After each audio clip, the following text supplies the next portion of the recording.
Salutations, ladies and gentlemen. Welcome to another episode of the Perspectives Podcast. We are your hosts. My name is Littyyy Bro Flacko. This is Holden Stephan Roy. Say hi, Holden. Hi, Holden. I don't know which side this motherfucker's on. This shit. The mirror effect of the internet always fucking baffles me and shit. Like, I'm really good at being able to see myself in a mirror and like think about things in a mirrored perspective, but for some reason, Zoom and like streaming always fucking That's like mad shit weird. Super mirrors weird. itself and then mirrors the mirror and then mirrors the. I don't even know anymore. You know what I'm saying? Today we have a special guest. We got Sacramento Godfather PnR. Are you still the owner, or is it like at this point? Is it like the creator? We'll talk about it. We'll talk about it. We'll give you both. We'll give you both titles anyway. Creator and owner of PnR Battle League, internet sensation, in my opinion, in my humble opinion. You know what I'm saying? Q. QVD, the evil genius, formerly Barbarian Genius Q, formerly the guy that was sleeping on your auntie's couch. You about to be able to hit them with all that, right? Because we always that's one of my first questions and shit. But the way I actually set it off, right, is like I always like to tell like origin story because I feel like there's your like that's what we're trying to get from you is we're trying to get your origin story. So we start at like the earliest stages that we can. And then, well, we like to give our guests our origin story, right? So, like, especially because a majority of our guests are like usually friends of mine, and so like they're familiar with me, but they might not be familiar with the show. They might not be familiar with Holden. So I like to give the origin story so that everybody knows, you know, where this came from. So, we were on me, my brother Jess James Figueroa, Paulie Hustle. We were on volume 1 of Littyyy Bros at the beginning of pandemic, and Jess is like a producer, engineer. He's like, you know, like kind of like Lonnie, right? Like man of all trades and shit. You know, does multiple things at once. You know, same as yourself, right? Same as myself. It's just I don't do those things that he does. Like I don't know how to do anything that y'all know how to do with technical things with like a computer and shit. Like I'm not an old man that's like, you know, one finger at a time typing, but I'm also not like, you know, I could just pick up some software and it's nothing to me. Like, nah. As long as you can stay employed and pay your bills electronically, that's literally all that matters nowadays. That's what I think. That's all that I think matters. Anything that comes to my paper, I end up figuring that shit out. I promise you that shit. You know what I'm saying? That's the most important shit. So Jess does all these things, but I told him like, yo, chill, fall the fuck back, be a fucking rapper. I got these beats that I really like think that we should be fucking with from these like groups of producers, and I got an engineer I really trust. And the engineer is from La Mesa group, one of the homies, Merker Miyagi from Facebook. And well, he's from Montreal. He's not from Facebook. Montreal. Like he doesn't live in he might be known on Facebook. What was that? I'm like, damn. I figured Q might know him from Facebook. Oh shit! This nigga live at Facebook offices and shit. Like what? Damn, I didn't know he got it like what? He got a great relationship with Mark Zuckerberg. Nah, I appreciate all the times he didn't block me then.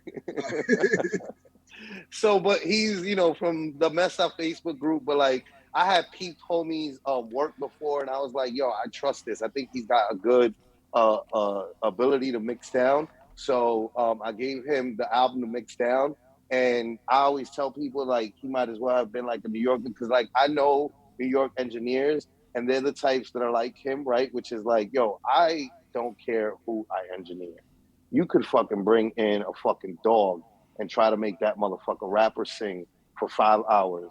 All I give a fuck about is if that money's there. Because I'm not going to promote whatever the fuck you record in my studio. And Merker does not promote nothing that he records with nobody. But he promoted our shit. You know what I mean? And that caught Holden's attention. Holden had been on his Facebook for a while. and he noticed that he did not ever really promote music, and he promoted ours, pretty glowingly. Like, yo, I ain't never partied in New York City and done coke before, but if I ever did it, I'd like to do it with the Littyyy Bros. And the video happened to have us partying and doing coke in it, so it was like perfect promotion. Holden saw that video, and Holden was already doing like, he had a channel that he had been doing like album reviews and music reviews for like a couple years now. You know what I'm saying? Like when we started, and he saw our shit, and then ended up fucking doing an album review, and it was like the most thorough album review I ever seen. And so I was like, yo, we should sit down and talk. We sat down and had a conversation, and bro, felt like therapy. Maybe it's just because I don't fucking go to therapy and shit, but felt like therapy. Everything feels like therapy when you don't go to therapy. I can you know what I'm confirm. saying? So, but like it was partially because we talked about things that were not, at that point I've been in this shit already over 10 years. It's just like everything that I ever interviewed for was always fucking like, you fucking know with him, like, yo, we all watch Brown Sugar, bro. You got to do better at life than that. You know what I'm saying? Like, this can't be your job, and you're still using a fucking Brown Sugar 20 years ago from a movie fucking question to people. It was either that or like fucking, would you be on Love and Hip Hop? And like that became annoying because it was like, what? Like, Love and Hip Hop's not even asking me. But no, I wouldn't. But now, like, I think years later I would. And then if it's not that, right? Seem to still be famous and shit. It's like, god damn, you're just famous for that. That's it. For that. Damn. But and then like you mentioned, right? Like, if it wasn't those things, then it was all battle rap related. And it's like, for all of us that participate in battle rap, it's like we love this shit clearly, or we wouldn't be participating. But it's also like, bro, like, I don't want to talk about battle rap all the time. And I got a life outside of battle rap. I got a whole life story of cool shit that you're not even getting close to finding out, because all that we talk about is battle rap shit, or like, when did you want to know in hip hop, or like, you want to be on know in hip hop. And it's just like, there's so many other things we talk about. And Holden did a good job of like, yo, like really inquiring about my life. And so like, I immediately, typical New York nigga that I am, was like, oh, this is lit. I got to put all my peoples onto this shit. So I was like, we should do a show together. Oh, we should do a show together. And initially when I first like brought it to the table, I was acting like I was going to play the back, but like immediately was like a ham that I am, and was like part, like this is our show. You know what I mean? So here we are, though. We're on episode, what are we at, Holden? 64? This is 65. Because 65. 65. That's where we're at with it. No, Fucking we had an weekly, extra bro, episode, right? Like, so it made it all confusing. You would have been 64 True. if it wasn't for the bonus episode on Sunday. True fact. Y'all moving. So got content. episode 65. We're on like almost a few months away from 2 years of doing this shit. You know what I mean? And it's been a beautiful journey, like getting to know the homies better. You know what I'm saying? Like, because that's what this does. Like, is get you to know. Like, I've got like friends that are like friends for years, close friends. But I'm like, yo, why didn't I ever know that shit? Why didn't I know that you're fucking, you know what I'm saying? So that's our origin story. But now we're going to get to yours. So Holden has his set of questions he likes to start off with. I always like to cut him off like a typical New York nigga that I am, and be like, yo, why don't you introduce yourself to the people? Tell them your name, tell them where you're from, and then tell them where your parents are from. Gotcha. Well, QVD, that's what everybody knows me with battle rap. I originally started out as Quintavious Bars Destroyer. It was this whole thing that I used to be infatuated with Rome. I did a report on him in high school. I thought they were the coolest thing when I found out how much stuff that we have today that they actually invented, down to our damn calendars and shit. Like, I just thought all that shit was mind-blowing. Of course, 16, 17, of course. And so that's around the time I was getting involved with battle rap, like just barbershop bullshit, like with the homies and all that. But pretty deep in the market when it comes to battle rap when I first like got a hold of it, between Jump Off and when Jump Off died and it transitioned into prime time, Florida, the West, Midwest, New York. That's that whole grind time website became a haven. And then I just longed to go to an event. And then when I finally found my way going to an event, the first event that I go to, I end up battling at because they had like freestyle signups. It was Tourette's Without Regrets in Oakland. Tantrum used to battle there. Tantrum was like a 7-week champion there. Reverse Lives battled there. I think Reverse Live and Thesaurus have battled at that place, like freestyle, just all sorts. It was like an underground environment, little weird ass talent show. Beginning, no offense to anybody that was a part of that shit. I really enjoyed some of it. Some of y'all was juggling fire. I'm sorry if I got a little nervous, but yeah. And then at the end, they would always hold it down and make sure that there was they ended the night with battle rap, and it was all freestyle. They give you beats, and then you got to go up there, and then it's all up to the crowd. That format, I thought it was so cool. And it's like the first event I'm at, it's like, I want to sign up. That sounds cool. I remember watching this shit on YouTube. Wait, but this is on stage. Joe actually signed me up. This is what, 17-ish? I think between, I had to be like 21, 22 when I first got involved with Joe. It was 16, 17 when I was just doing the local shit that I wouldn't even count towards nothing real because there's no cameras, there's no evidence, who cares? And I won't say until like somebody actually reported something, which is around 22, 23 is when I was actually involved. Wait, and this is how you got your name? Quintillis Virus Destroyer is the only thing I could think of on the sign-up thing. It used to be Big J the Destroyer, but... So that explains why when I Googled that, it was a bunch of Roman shit. Because that was like... Holden, you're scratchy again. Okay, I'm going to fix that right quick. And you know what? I'll tell you, listen, for like... I don't know. Even past when you get, there's certain things that men, I feel like we like overall, right? Like what man that's from the era of like Voltron and Transformers didn't think Voltron and Transformers was the shit? You know what I'm saying? Like you're always gonna be like, that was lit. You know what I'm saying? Kind of like Dragon Ball Z, right? Like I don't even watch Dragon Ball Z. But every time I catch a clip of like one of like that my friends share of like some fighting in it, I'm always like, yo, that looks lit. That looks lit as fuck. Yeah, you know what I'm saying? One of those things you universally get. Universal. And I think that even once you get past the like, even once we become like older and we realize all the things of like of the Greek and the Romans, right? And like how they actually got a lot of their shit from Africa and you know that we were just parlayed this like education in America. Even then, who's gonna tell me that Maximus is not a crack ass name, bro? No, it's a fire name. Maximus is fly. You know what I mean? Like so all that Roman and Quintillis shit is... Varus.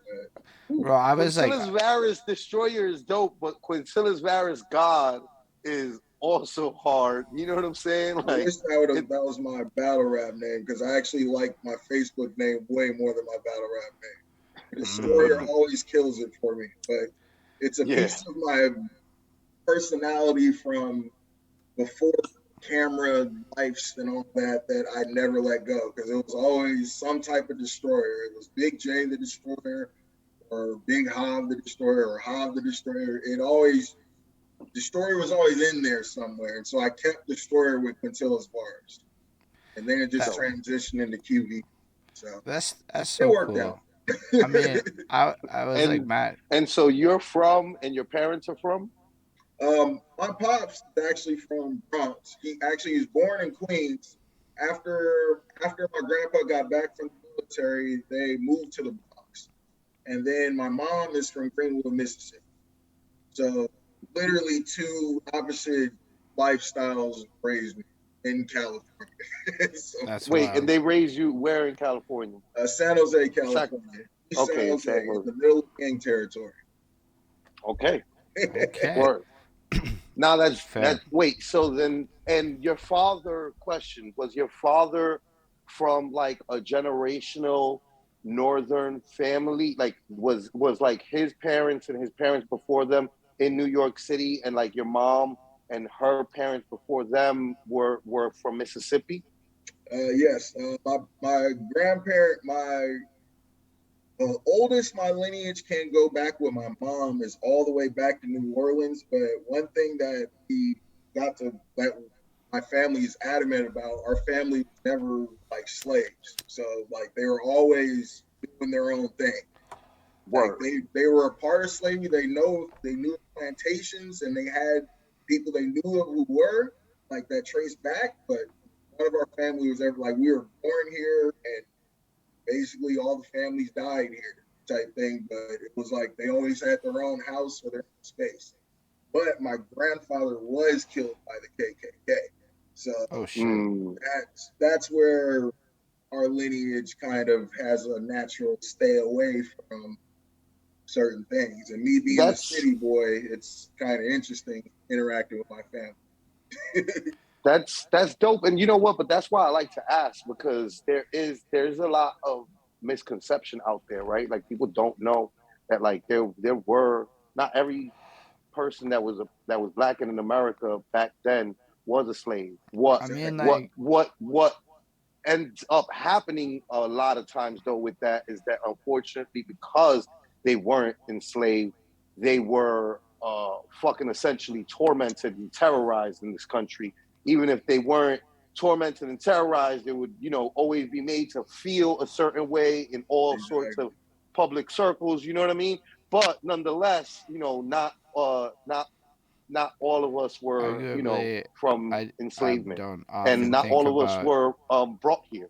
Some of us were already here, you know, and that's why I like to ask that. That we've been blessed enough to have a lot of people who are generationally from like Poison Penn's families, like generationally Brooklyn. You know what I'm saying? So like Right. they're essentially like Brooklyn was raised on like the backs of families like his. You know what I'm saying? Mm-hmm. And like Swave is like generationally from Harlem, and like his family, like these are the families that like built the black neighborhoods of New York City that Yeah. people don't realize like built this city essentially. You know what I'm saying? Like if it wasn't for them and all the countless others that contributed and like to the economy and to the city Right.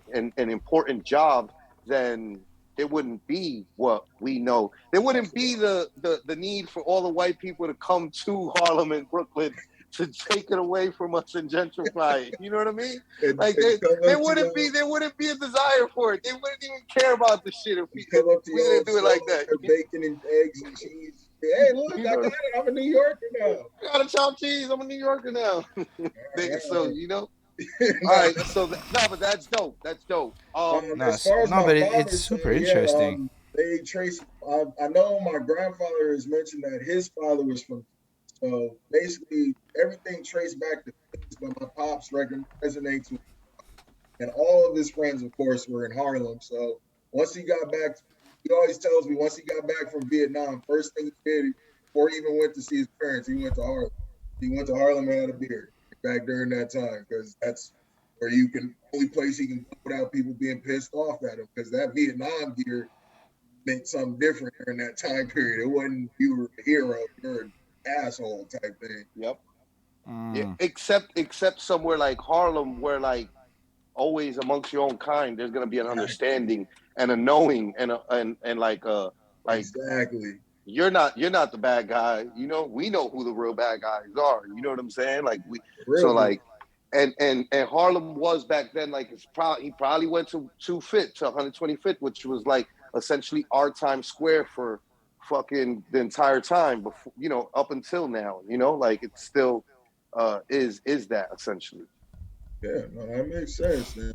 That's basically where I get a lot of my mentality from. It's like Southern mentality when it comes to work, and then New York mentality when it comes to okay, the next go get the next thing. It's like Mm-hmm. my pops, he even when he started getting hurt and his body broken down, he never took a day off. That's always resonated with me. There's never really an excuse to take day. be anything outside of you being halfway dead. Like, and even then, you can still do something. Like, still do something. The blessings of having fathers in our lives, yo. You know what I'm saying? Like I know a lot of the homies that didn't have they weren't that fortunate. You know what I'm saying? For whatever reason, and like sometimes like I'm always appreciative of my father was similar hard working. He works hard to this day. Like, and the family, my whole family gives him shit about it. And I'm like, y'all gotta leave him alone, bro. Like, what y'all want him to do? Stop working? He probably gonna die at that point when he stops working. Let him keep on working. That's what keeps, I feel like for men, that's something that helps keep us alive the older that we get, is that whatever is the jobs that we choose to do in our lives, those are the things that keep us motivated. Because then it's like the job, and you always end up looking at it like, nah, but this is what feeds X, Y, and Z. So and it's usually, you know, like somebody, you know, in your family that you're taking care of or something like that, and you use that motivation as like, yo, this is like my reason to wake up in the morning. This is my like reason to keep going with things, and it keeps you alive the older that you get. You know, for real, it's purpose. Yeah. Nah, absolutely. All right, Holden. So Holden's got his question that he loves to start out with. It's a doozy, but you know, when it lands, feel free to jump in. Hard shit already. Nah, it's to get the ball rolling. So basically what happened is one time. Oh, I don't hear you. Can you hear me? No audio. Oh no, what's happening? Hold on, what's going on? Test. Fix the mic, but we didn't give you an opportunity to do your mic check, or I didn't give you the opportunity. Nah, shit. Typical. I was using the wrong laptop, so I probably sound like shit. All good. It's not that bad. Test. Okay, now y'all should hear me. There you go. I must have just fucked up when I reset the stuff before I did. Oh, no, what? Mm-hmm. Fuck. Again. Sounds like it went out again. Yep. One more second. And action. No. All right. So I closed the program instead of minimizing it that time. This is just how it goes sometimes. It happens. So yeah, like I was trying to say, it all starts off with my girlfriend one time. She's washing the dishes, right? And she's got her phone out and she's playing that Black Eyed Peas song.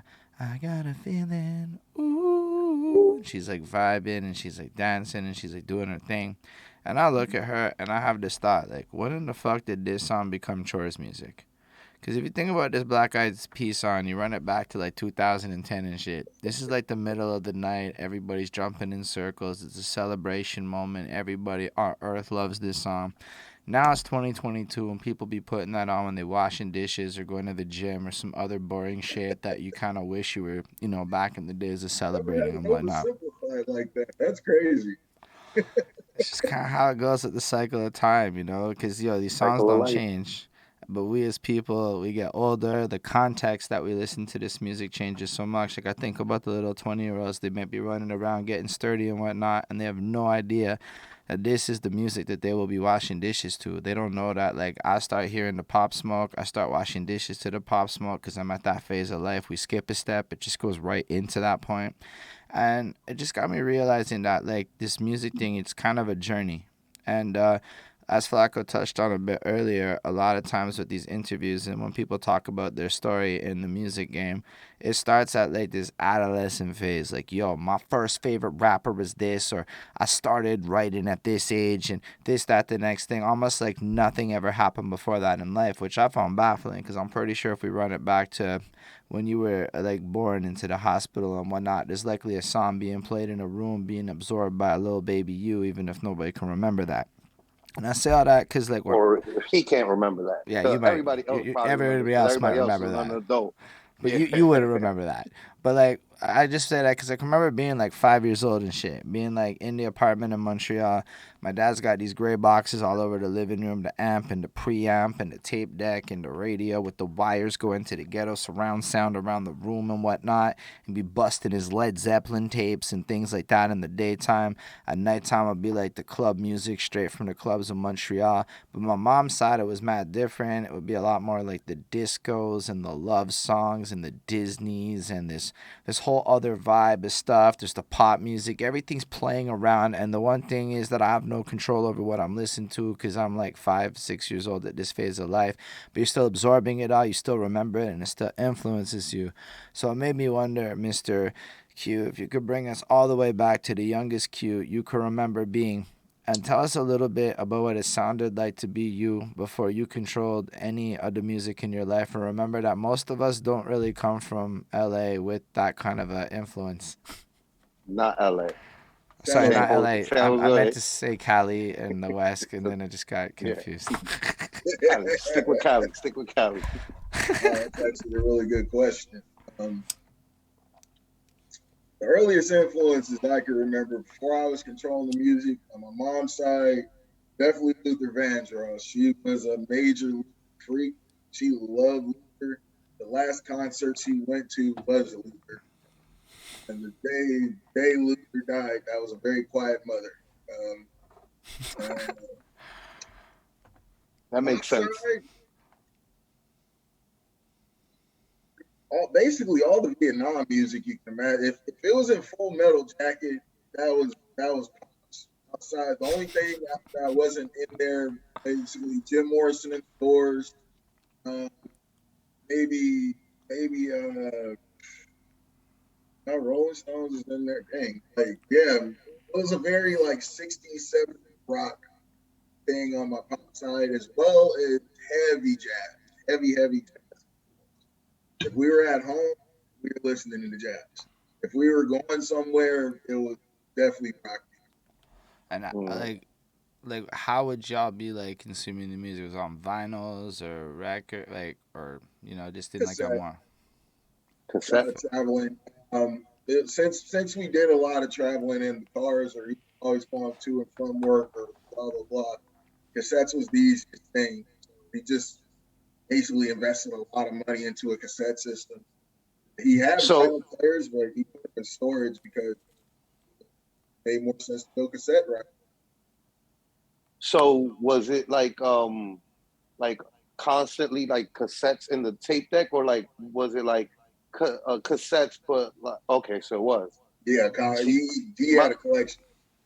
Word, not because he still has it in a box somewhere. But he had. If it was on the radio and he liked the song, he would go and buy the cassette. Make a special trip to Walmart, go buy the cassette, or a special trip to, during that time we go to the Great Mall and Media Play. That was the thing. Everybody would get their unedited. Word. That would be the trip for Pop. Going to the mall, and we go get yogurt or ice cream after he got his cassette. That's interesting because like I have these similar like I remember loving going. This is gonna sound funny. I remember loving going to church when I was little because the church that we would go to was by this fucking. I mean, my neighborhood that I grew up in was mostly predominantly Jamaican, but there was this particular like Jamaican beef patty spot right by the church that we would always go to after church. So like I like. Remember having this like, though I didn't like church, I remember having fond memories of going to church because of the food. You know what I mean? Like these foods, like when you're a kid, you associate like your favorite things with these. You know what? That actually leads me to ask you, like, so what was the song that is like your favorite that they played a lot? Like I remember when I was a kid, when my parents would play when been around the world tonight, I can't find my baby would come on the radio. I would love that. Was my joint as a little kid. That I was like, yo, I loved it, and I stayed with me for years, loving it. What's the one for you that stayed with you? Not gonna lie, I notice much shit as I talk about this, man. As self-aware as I am of his music. Promised Land by Elvis Presley. That's the song from my childhood. I could quote that shit word for word. And the second I heard it in Men in Black when Tommy Lee Jones started singing it, I lost my shit because I know that song. What the hell? Yeah. Yeah, nah, I mean, listen, there's right, like there's the thing about it, right? Like that's what Holden's pointing out is that like we don't like that's the thing is that like usually in interviews we start talking from that like teenage age, right? Like that's when you really like I remember getting given rap music and hearing rap music before Ready to Die. But when Ready to Die came out, and I was at that right age of like fucking like hitting that age of like, nah, like I listen to what I want to listen to because Yeah. now I'm fucking starting to be fucking prepubescent and have these fucking emotions and feelings and attitudes and shit. That's when you really start, that's when people really look back to because that's when they first like, this is what Right. but really what we want to start exploring is like that, like when our parents controlled. And then the things that we fall in love from there kind of like end up interpreting a lot of shit later on. Like you watching Men in Black, hearing the song and being like, like. Yeah, but it's also like it's even more than that too. It's like the interview is more with you, the human being, more so than a character that we all put on. So a lot of interviews, it's like people will walk in and be like, "Okay, so I'm a rapper. Well, I started rapping at this point," and it's like they don't want to talk about nothing else. But like, yo, what's more interesting is that you fucks with Men in Black like that. Like to me, that's cool. It makes me be like, you know what? Or seeing you in a Star Trek, I instantly liked you more. I just couldn't help it. I fucks with Star Trek like that. Hell yeah, bro. Yeah, me and Star Trek get along. I like the general message of it. The general message is like it's what humans pretend we're all about, but it's like it also has a rate. The Terran Empire like represents the humans now that are pretending to be progressive, and it shows what they're eventually gonna be. And like people who watch the show and pretend they get it don't even realize that's who they are. I fucking love the concept of that. It's like it's making fun of people who aren't smart enough to understand that you're not helping the shit either. But yeah, it also explains what you should do right instead. Exactly. Yeah, it's the best. But I anyway, love it. It's like they casually just talk about shit that we're still arguing about. Like it's so they make it so simple. It's like, yeah, there's a war about it or something in 2022. Oh, okay, yeah, that sounds dumb. It's like, yeah, I agree. Shit, here we are living it, but yeah. So with that, right? Like, what was the thing when you were young? Was it like comic books, cartoons, video games? What was the like Wrestling, occupation? Hmm? wrestling, Wrestling. wrestling fanatic. My brother introduced me. My brother gave me a Hulk Hogan toy.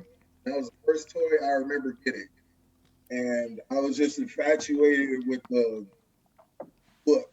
And then he showed me like him wrestling. I'm like, wow, he's actually like that big. Like he's big as the toy makes him. Because normally when you see toys, everyone tells you that's fake and blah blah blah.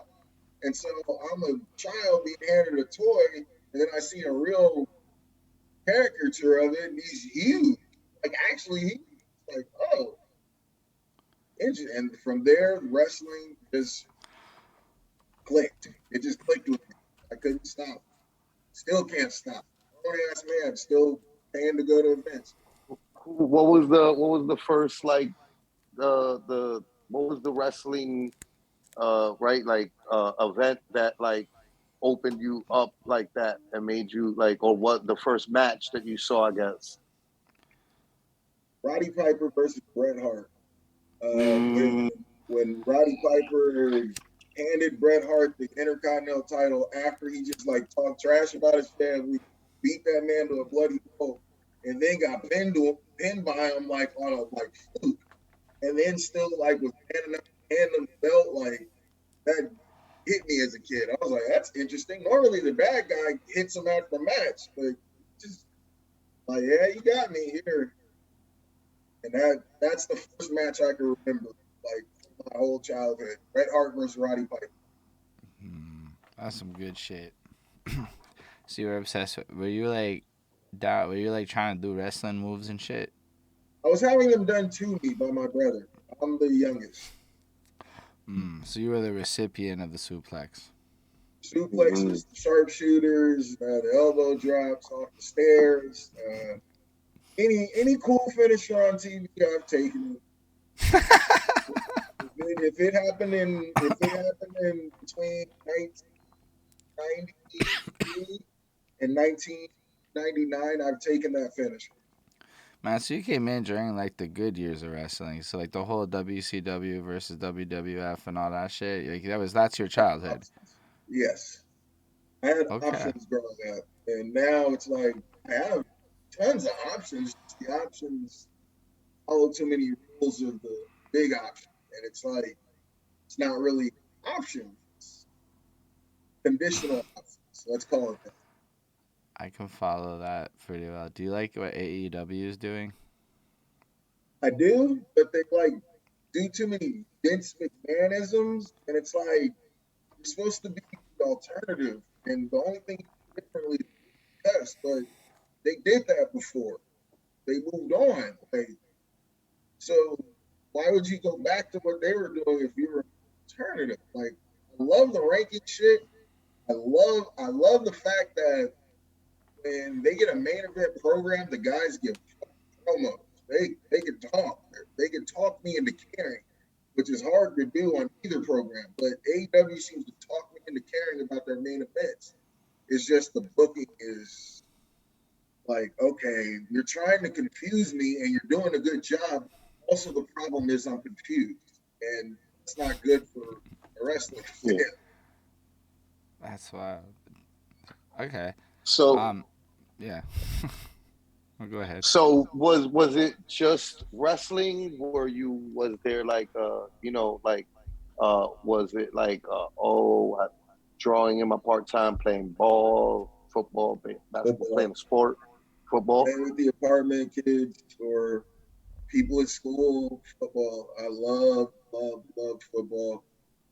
Outside of that, video games. That was the thing. My parents tried to keep video games away from me more than they tried to keep hip hop away from me, and it just made me want it even more. And anytime my friends knew my parents would put stuff away. Back in the '90s, people used to roast you for, but would try to catch you up at the same time. Everybody would bring like the Game Boys to school or after class if you all had to wait for the bus or whatever.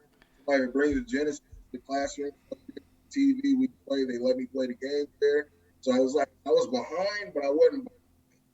Right. Then somebody felt sorry for my brother, bought him a Super Nintendo for his birthday. The rest was history. That's dope. What are some of the games you like playing back then? NBA Jam, NBA Live '96, Street Fighter 2, Teenage Mutant Ninja Turtles, Turtles in Time. My brother literally played that almost every week. We played it. And Super Mario World is like one of my top. So that game for sure. Any chance I got to play that, I play that. Every now, I had an on-off relationship with Lion King. I love that game to death. Like for the Super Nintendo? Yes. Bro, Loved it to death. I just didn't like the level before you fought Scar. But I like the whole Scar fight. I loved that Scar fight. that game Just got the broken hyena level. because I there hated was a that cheat shit. code, and I learned the cheat code, and it would give you invisible, like you basically get 99 like hits or whatever. So I never played that game without the cheat code. But that game is incredible.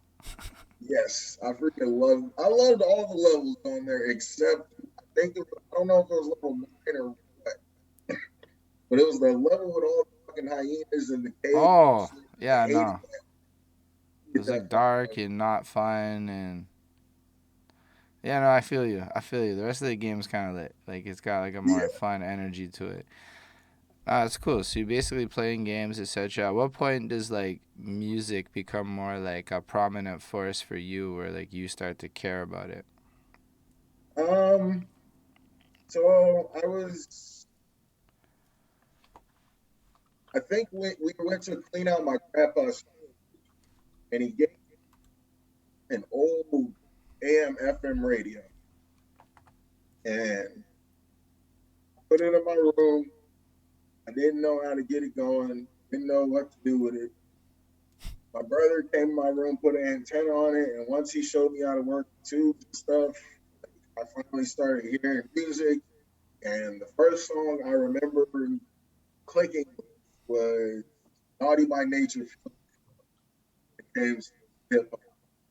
I remember like kept trying to scroll the radio because I thought all you had to do was scroll the same way that you scrolled before, and that's the songs that you played come back. So I kept trying to scroll back and forth. I ended up doing that for hours before I ended up playing it again. And then I ended up seeing the music video. My sister noticed that I liked it. So from there, she started playing music in front of me. Then my brother listened to it around me while we were playing games, so he wouldn't try to hide it. And from there, I got engulfed in it. From there, I didn't want to hear anything modern. That's fair. So it was like Naughty by Nature. So it was like hip hop was the obsession at that point, or was it just other genres too? Hip hop. That was different because everyone looks like me. And the thing with mom's music, unless she was listening to like music from the '60s, everyone didn't look like me. But my pop's music, barely anybody looked like me. So definitely, when I'm seeing a whole genre of people, and there's like it's the whole neighborhood. It looked like neighborhoods like the one we were living in, just in front of partying. There's somebody rapping, and everybody else is partying, and partying all that. It's like I'm infatuated with the visuals of that. That was one of the early products of social engineering because hip hop programmed me visually, wanting that type of lifestyle, the whole neighborhood party, everybody chilling and eating, all that. I mean, let's be real though, right? It's not like it's like it's probably like still like a desire because it's like that's like the shit. Like, what's better than all of us getting together, having a good time, and fucking. It looks fun. Like when I see like 85, 100 people looking like they turning up together in between buildings, you're like, actually, yeah, that looks lit. I've never done that. That's not how it goes in my neighborhood. Like, what? That's cool. People do that? I thought everybody just ducks and hides and hope they don't shoot each other. Like, I didn't know they eventually, shit. If it's really good, it'll probably end up fucked up. Because that's how the really good ones always end up. It's fucked up. You know what I mean? I remember talking about when the crate challenge came out. I remember talking about the Hood Olympics. Like, what would it have? And I'm like, there's no need for boxing to be a part of the Hood Olympics because every tournament would end up in a fight if it's a good, you know what I mean? Like, Spades is going to end up in a fight. CeeLo going to end up in a fight. Like, everything going to end up in a fight if it's a slap boxing going to end up in a fight. Like, everything will end up in a fight if it's quality. You know what I'm saying? If we got quality people, and it's a heated game, it's probably going to end up like that. So, everybody going to be laughing for the first 15 minutes so the person who's making the jokes get heated. He starts shooting, and then it's not fun no more. But that 15 minutes, that shit was the most lit shit that you'll ever be a part of. You gotta cherish them 15 minutes and shit. you gotta take them where you can get them. You gotta look, take in the moment and shit. Like, look at what we got going, and realize to yourself, damn, shit about to get fucked up. Yeah, it's like, man, everybody's smiling. It's a damn shame we're all about to be running in 30 minutes. Man, this is beautiful. Word though. So and but I like that. For me, ironically, it was also like the Naughty by Nature was like the thing. Naughty by Nature and Digital Underground were the first things I gravitated to heavy out of all the things. And I was privileged enough to grow up in an area in the projects in the North Bronx that like Slick Rick performed at several times when I was growing up. So it was like I had Slick Rick and that was dope, you know, and it was great. But like it was almost like Slick Rick was kind of like Before I Let Go, where it's like barbecue music and it's just like shit that you love, but you don't like, it's not like I related or like, you know, like, right? But like when Digital Underground comes out with the Humpty Dance and Naughty by Nature, not long after that with like OPP, my older brother told my parents what OPP stood for and they took away my OPP tape and shit. And I was like, you son of a bitch. But like Tretch is like an underrated a legend of this shit. Oh like my he God. is, and he's one of them that like he remained always tight with it. Like it's not like he ever lost a step or anything like that. Like he was always wild. Like he's like Buster, where it's just like underrated greatness and shit. Until you like really sit back and think about it, you're like, damn, like homie got a lot of hits, like, and he was really good, really proficient at rhyming. You know, Eminem cites, you know, Eminem cites, you know, Tretch as like one of his, you know what I'm saying? Like, that was like his he's the one guy, the legend I would love to do a song with. If I could do a song with anybody, it would be Tretch. Yeah, Tretch is like just as vibe. Like, everything still to this day, like listening and watching the video still before, I still get that like little kid feeling like, wow, this whole like vibe. But like it's just a fucking, there's that word vibe to anything. It's that video. Yeah, that definitely solid. So like when you were listening to all of this, was it like you decided at that moment, all right, I'm gonna pick up a pen and start writing, or were you like a fan of it for a while? I stayed a fan for, I'd say, until about 15, 16. I never thought I could have anything to do with it. I just figured it took extreme level talent. And then like I kind of saw like people in school doing it. It's like, man, they can do it. This is when I was like liking like Star Trek and wrestling. So it's like I'm seeing all the tough guys, but it's like, bro, like you can't read like in class what you listen to read. How are you writing?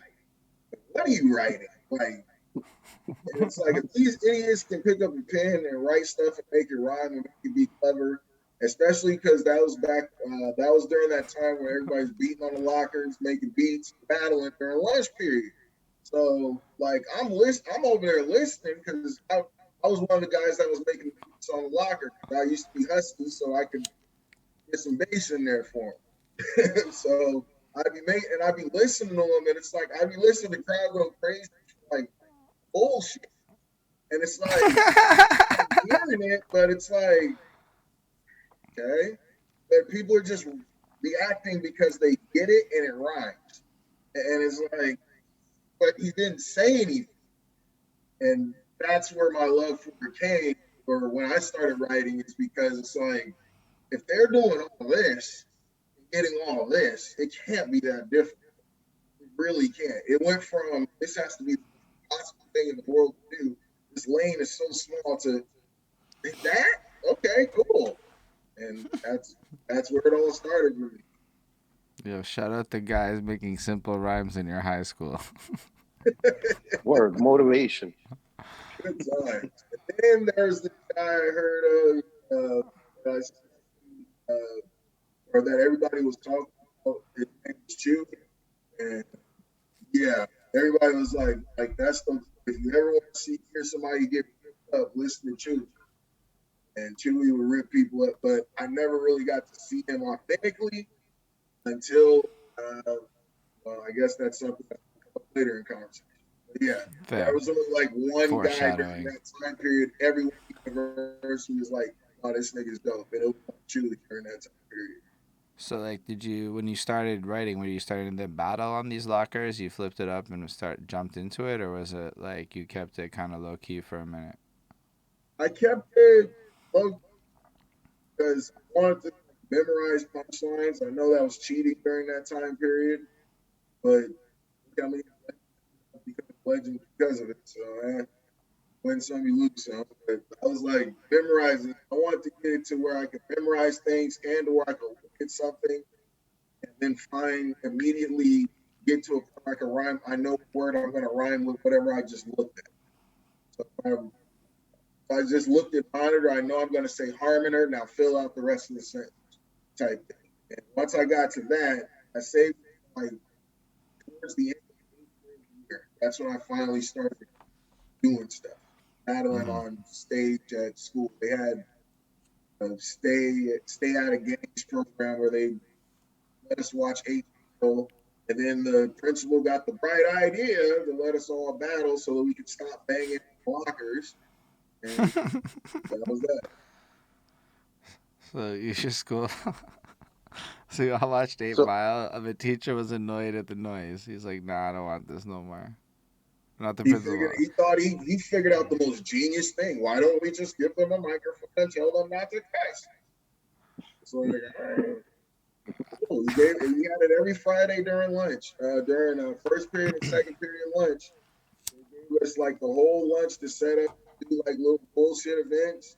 We had our own little BS champion, made paper belt for him. It was silly, but it was freaking fun. It actually it's really like more good than bad. Really. It sounds like super lit.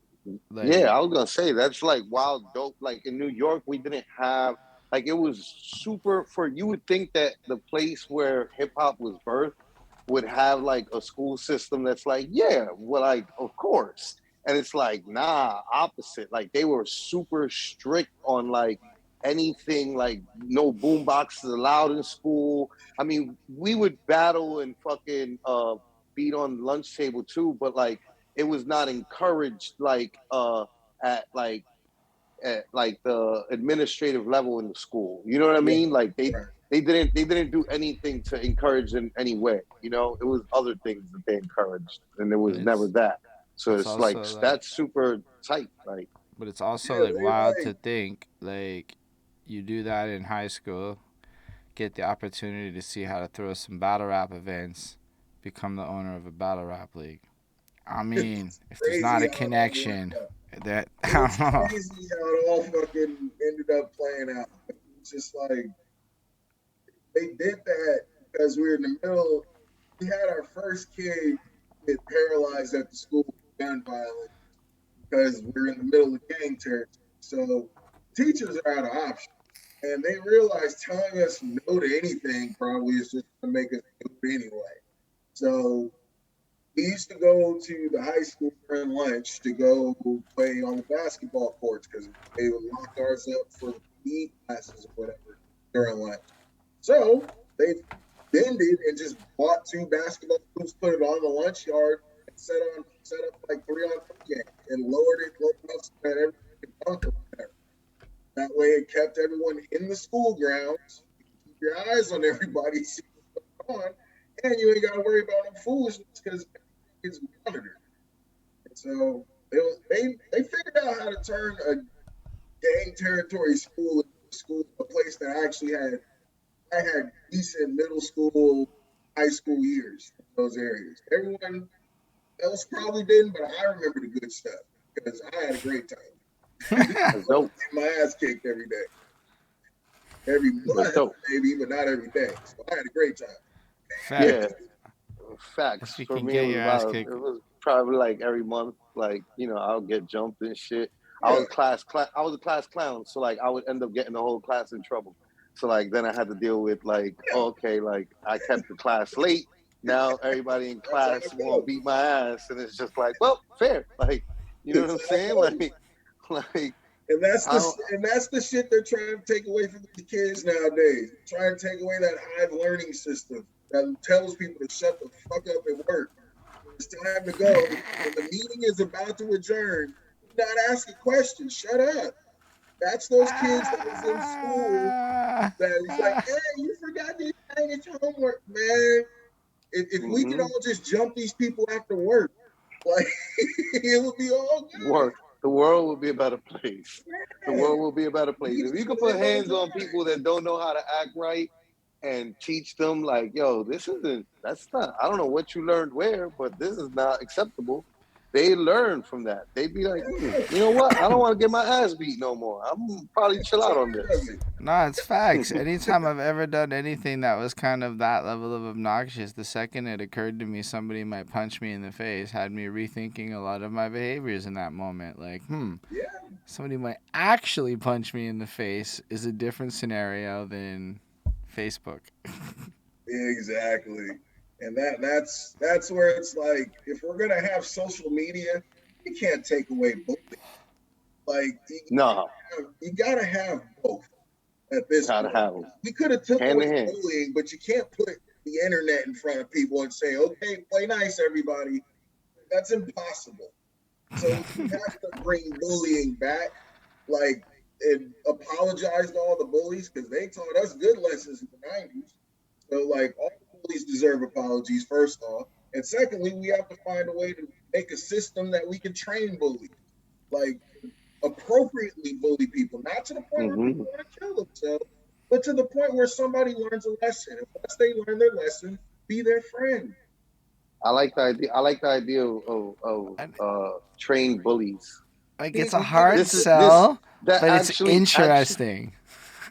Actually, bro, before we start every show, right? Like, that's why I asked you if you had any like music or like people that you wanted to like promote, because we usually do like a little pre-show, warm up the crowd, and we'll like play, depending on the person, depending on we play music or battles, or we interview Jay Smooth, and he doesn't do any of that. He just like uh hosts a radio show, so he actually had some like a TED talk and like some appearances on NBC. So like we'll watch stuff like that before the show, and we were watching like the latest battle that was on the channel, and homie said something about motherfucking I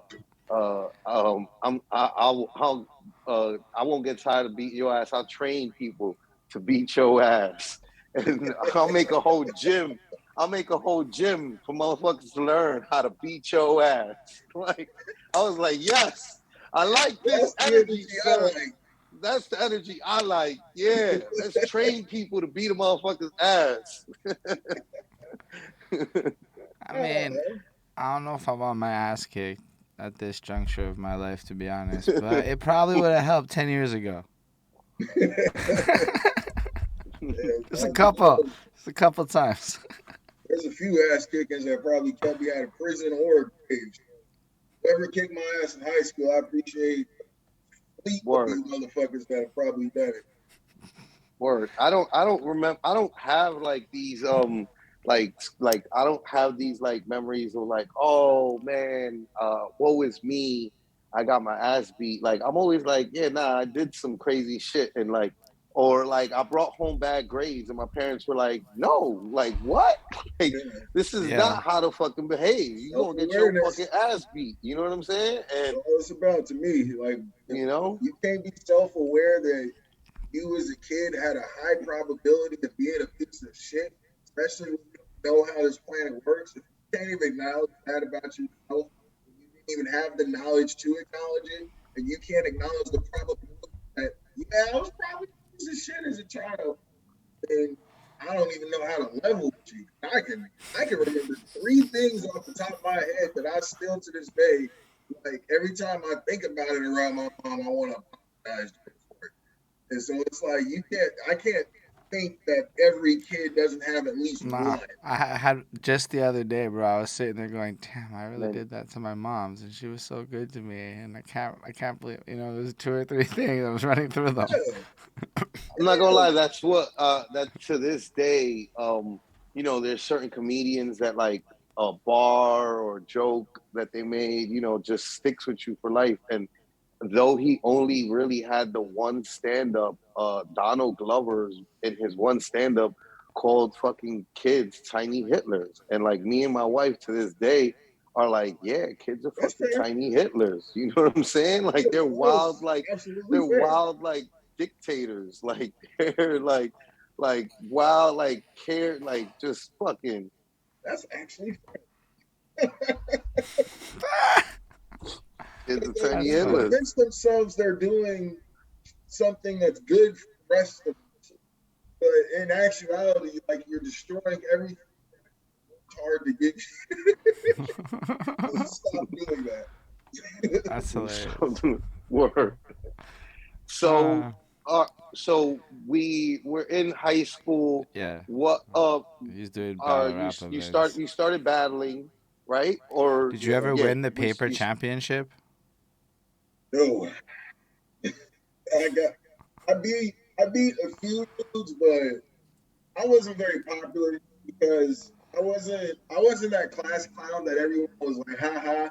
I was the asshole that was like that type of witty where it's like few people get it and the people who get it are upset at you type shit. To where it's like, why the fuck would you say that? You're making it uncomfortable like in here. Shut up type shit.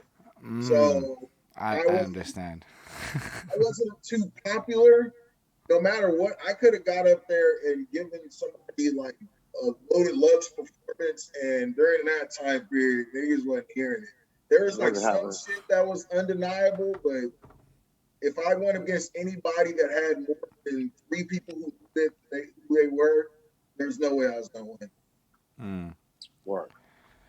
So, but it still gave you the taste for the battle rap, because you do say I that by love the time you're 21, after studying grind time, you're doing it. So, like, after high school ends, is it that you say it's the internet that kind of consumes your battle rapping, because you didn't go to an event until a bit later on. So, like, what else were you up to during that era of consuming the internet battle rap? I was mainly working on went to college. I was in college at 17, graduated at 19, and I was working Ooh, a road job. I was working what on you went roads. to a 2 year? You went to 2 year or 4 year? Yeah, ITT went to that little scam school. Mm, They're paying us copy. back though. So,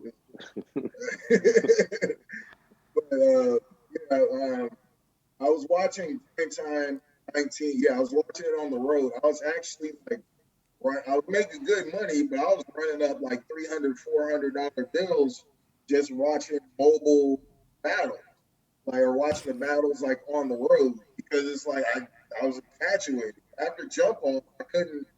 I was fiending for more after the '07 year was kind of a flop. Like somebody has to have battle rap somewhere. This can't be guys. Like this can't be it. That's bullshit.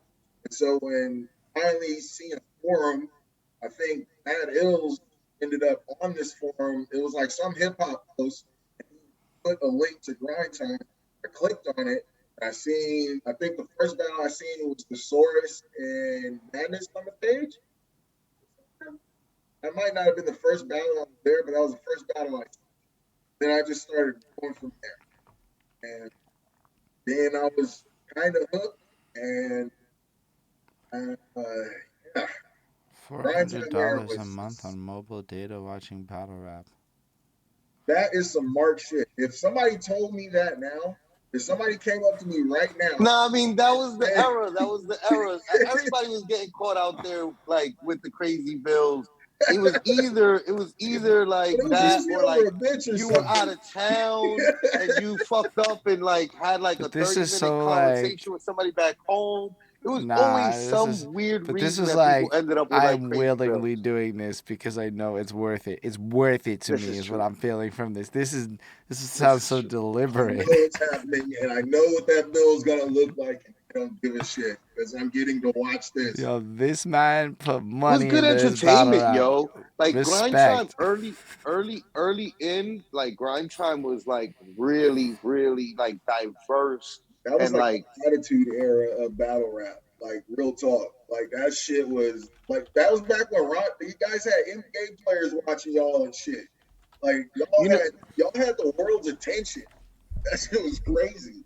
you know what yeah, no, we did like it really was like a blessing, you know what I mean? Like I tell people all the time, like I like coming from New York City and having like EO Dub end of the week in like our backyard, which was like the longest weekly open mic, and like had like this like real illustrious alumni, right? that it was just like, yo, I would be there and there would be people there that were more popular than me in the city. You know what I'm saying? Like they were doing all these showcases and all this other stuff, but because they did not have 40,000 view battle on or 50,000 view battle on World Star and you know what I mean, YouTube, like they weren't as popular. You know what I'm saying? Like I like literally had like when we were on World Star, literally that era, I had a lot of like in the streets, like popular person like Touch Faker, like it's just like whoa, that it makes you. But it was a blessing because of the World Star thing, because World Star was taking off so heavy, and we would have those battles on there. And I mean, the thing that I always think of that I'm like lately that I think of, and I'm like that. I think that's why Grind Time did so well is because it was the inmates running the prison. You know what I mean? Like and it was like the like first. I It love was the that first feeling. time. Yeah, it was the first time that like the battle rappers did for themselves, essentially. You know what I'm saying? Because Direct was really a battle rapper, and Mad Ills was, and Lush One were, and you know, like they just had the, you know, foresight to like each one of them had a different. Each one of them had a different foresight. Like I've had a conversation. Uh we've had all of them on the show now, and each of them has like when I think about it, I'm like, and I see their story, I'm like, you each brought something different to the table. You know what I'm saying? Like each one of them brought like it doesn't really matter who started what, bro. What matters is that y'all were smart enough to like be like, you know, us three. You know what I'm saying? Regardless of you know who came along when, you know, like it's that each three of them like brought something really important to the table, and that's They what have made the wildly shit different get bigger personalities. and bigger. Yeah, wildly different personalities. It Wildly different was so personalities. entertaining to see genuine hosts because it was like you knew each host was a battler before. You seen them on Jump Off, you seen them on their thing somewhere else, you seen them in tournaments. So it's like, and the passion that you get in the crowd, because the crowd was mostly guys who were a part of the culture anyway. But then it's like you got genuine matchups that like people actually wanted to see. It wasn't just a bunch of, well, you got to battle him before you battle him, and he ain't going to battle. It was like motherfuckers like, oh, y'all want to see this? Shit, let's fucking do it. That's that type of shit, like organic shit like that. It's hard to not want to watch. It's hard to watch something like that and look away. Like it's cool to look at something like coming from the grassroots and the fun that motherfuckers look like they're having, and to be like, oh, that ain't for me. Like that was the whole house party syndrome that I was talking about with the Feel Me Flow song. Battle rap, it looked like a big ass house party with a bunch of writers, with a bunch of genuine writers, and it was like that to me just seemed like impossible. But here it is. It's on screen, and they do it. So that's just like infatuating. I really wanted to be a part of that in some way during that time period. I was starstruck by the whole concept of fucking battle rap. And then that leads you to actually ending up at an event where you sign up and come up with the Roman name. That leads us to Tourette's Without Regrets. Joe was actually, it was the first time we all met. We all were in this like Facebook group, and we all realized that we're all in some part of California, Stockton, Fairfield, like all within 4-hour radius of each other. So we all just decided, why don't we all meet up in Oakland at this event, and we'll all watch the rap battles at the end, because that was during that time where the big names would still swing through every now and then and like sign up. So there might be a chance you'd see a classic in the final. So I've only seen like 2 Tourette's Without Regrets battles. One was, or events, and one was the Tantrum 7-win streak shit. The other one was the Soros versus, I don't know if it was the Soros versus Madness. One of them. either Reverse Live or Madness. They didn't have it labeled, but I saw the faces. And that, so it was either Madness or Reverse Live. Sorry. And went there and talked it up. We were all rapping the whole way there. We were all drinking the whole way there. And then Joe had already signed up. So it was like, what the hell? Why not? And I ended up signing up. And no idea what I was going to say. Didn't even think that I'd be there. And first battle, I ended up going against some dude, watched him. Then the second battle, I went up against like a 2 or 3 time champion. First round, I kind of had him, but then we had a second round for some reason. And I lost all steam because it's like, hey, I beat this dude. And then that defeated me right there. He just did. He killed me from there. And that was that. But I wanted more from there because it's like, oh, I won out like that? Hell no. I'll be back next time. And there I just kept coming back. And then one time I made it to the finals. Got to the finals. I said a line that offended some white girl in the crowd, and that turned the crowd against me. And I ended up losing to some dude who wasn't even rhyming. And that's when I stopped battling there. I was like, I need a on-camera battle now, because that's where I was just like, this is stupid. I can't do the crowd thing no more. A natural heel, I guess, and I just give you that energy, like fuck you, I'm better than you. It's me and you, but I can't do the whole me and you thing if they're deciding to not. So I got to get into a better format. And that's when I started asking around, got into a radio show circuit for a bit, corniest era of my life. How so? Awful. But it was a dope show because I ended up running through after like the first loss I took. I just like refused to lose any more of these. And then I ended up winning some tournament. And the winner of the tournament was supposed to battle Danny Myers on the next radio show. But the fans wanted to see him battle the comedy rapper that I just beat because it would be funnier. And people were tired of, I'm sure you remember during this time, Smack, the most racist shit that I've ever seen in battle rap. When people were tired of the gun bar rappers, aka yeah. Nah, that was a real crazy long while too.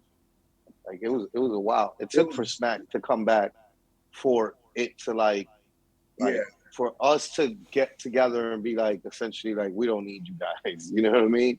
And then when that happened, I think like some of the people that were just like cheerleading dumb shit realized they were cheerleading dumb shit, and you know. Exactly.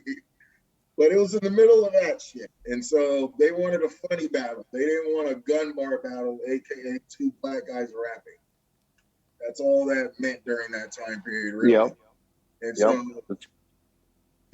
I never got that battle. I stopped battling for there. At that point, boiling and needed an on-camera battle.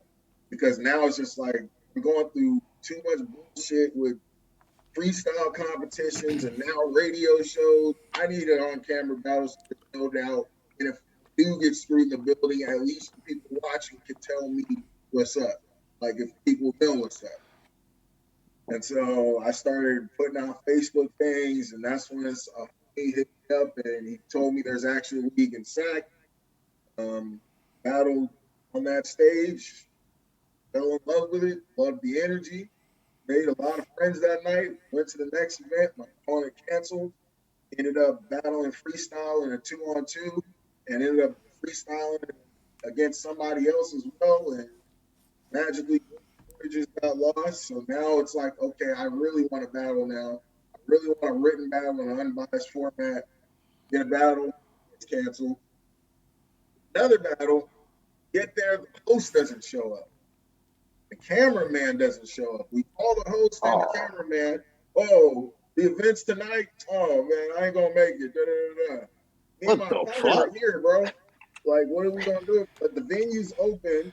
They're asking for payment. Me and the opponent are here. So I was like, anybody got a cell phone?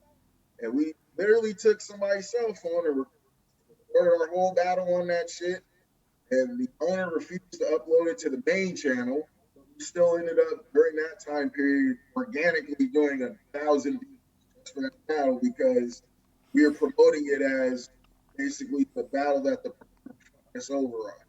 And that made people kind of want to see what happened. Finally got unbiased reviews, and everybody finally said, you know what, this guy, that's all based on. The 916 league started the funny shit. I had a big falling out with the owner on his birthday.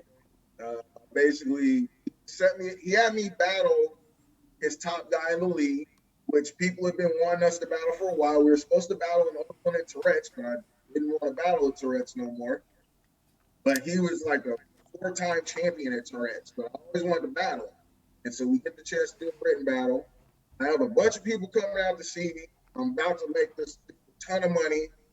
Hey, you guys are first battle, even though we're listed as like the main event. It's like, I got people coming. Like, hey, he's about to leave though. He's got to go. Hey, he knew the battle was tonight though. What does he mean he's about to leave? So a whole bunch of bullshit. We record the battle. I'm doing everything I can. Crowd's fucking with it and everything, but he's still him. And it's like, it's good, but it's not the way I wanted it to look. Not in my city at least. I wanted to have a little bit more of an unfair advantage with my people. I'll be real. And so after that, it's all fair, especially if you put work into coordinating that. Like that's fair. And so I was a little perturbed about that. Footage comes out. Turns out the cameraman recorded the whole battle next to a fan, so you can't really hear anything anyway. So after that, I was kind of done with that league. And that's when there was a guy named Senna. He already had a league called PnR 559. He was doing a 559 thing, and he was trying to do a whole league versus league thing. I was basically telling them this league don't exist in Sacramento no more. We don't recognize this shit anymore. It's bullshit. And it's like, but we will come out there as 916 talent and battle your whole league. And I actually ended up stuffing people in my little bullshit Ford Focus to drive to the 559. We drove 3 hours in a car that overheated twice to get to the event. And I was that Ford Focus though. That motherfucker got y'all there. Shout out to that Focus. That shit. That motherfucker got there. We blew the fucking crowd away. They've never really seen like out of town perform like that. We performed, we killed it. Senna comes up and has the bright idea. Why don't we throw an event in your city? Well, why don't you throw something out in the 916? And I'm so pissed off at the former promoter that I'm like, yep, let's do it.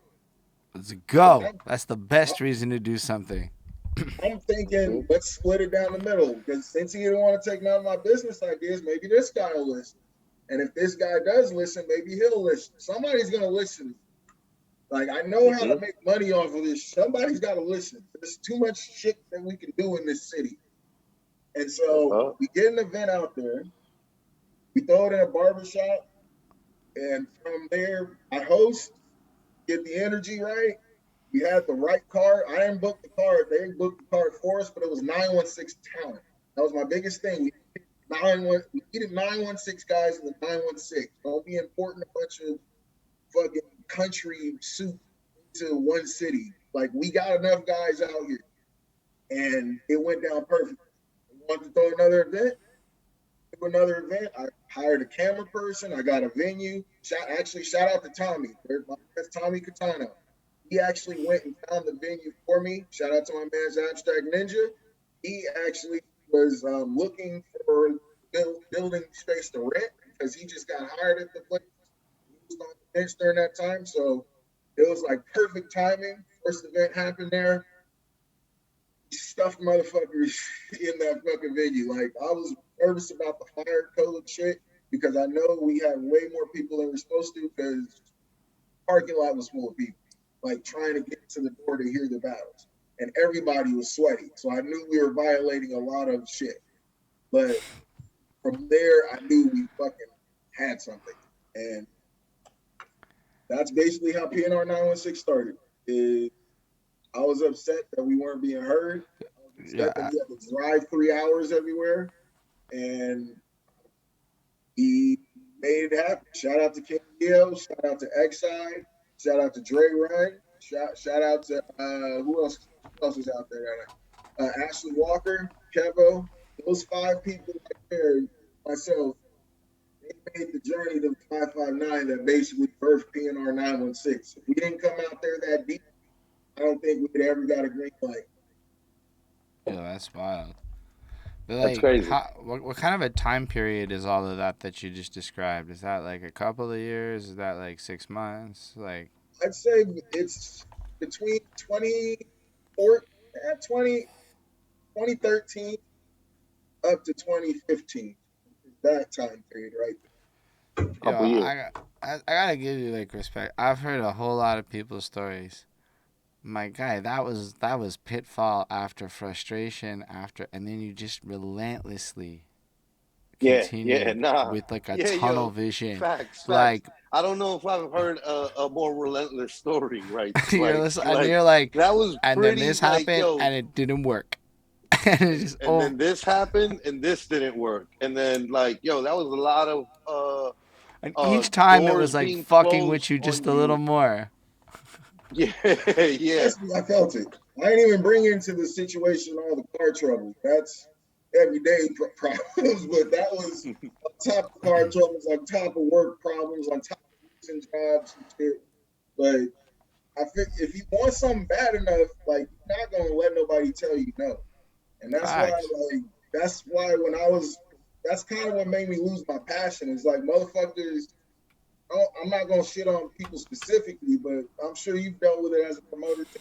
It's just like motherfuckers will tell you, "Oh, my down, I can't make it to the event," and the event's 2 fucking months away. And it's like, motherfucker, like, between 2 months, you ain't got a homie, you ain't got cash you can scrape up, get a ride, you ain't got nobody that wants to bring you there, you ain't got a girl that you can take on a date that to the event, all go out to eat after. Like, you got nothing. You just know from between now and 2 months, you're fucked. And it's like, you couldn't have told me, you couldn't have given me 2 fucking months of prep, and then my car break down, and that's just it. I quit. I give up. There is no way. But that's the mentality of a lot of people. Hey, I got laid off. I can't do it. Nigga, I've been laid off 4 times while I was writing. I got laid off in the middle of writing before and went back to fucking writing. Like niggas got every excuse in the book why they can't do this. And it's like, these are the excuses. How are you going to make it? People who have excuses don't make it. You know what I mean? That's the key part there.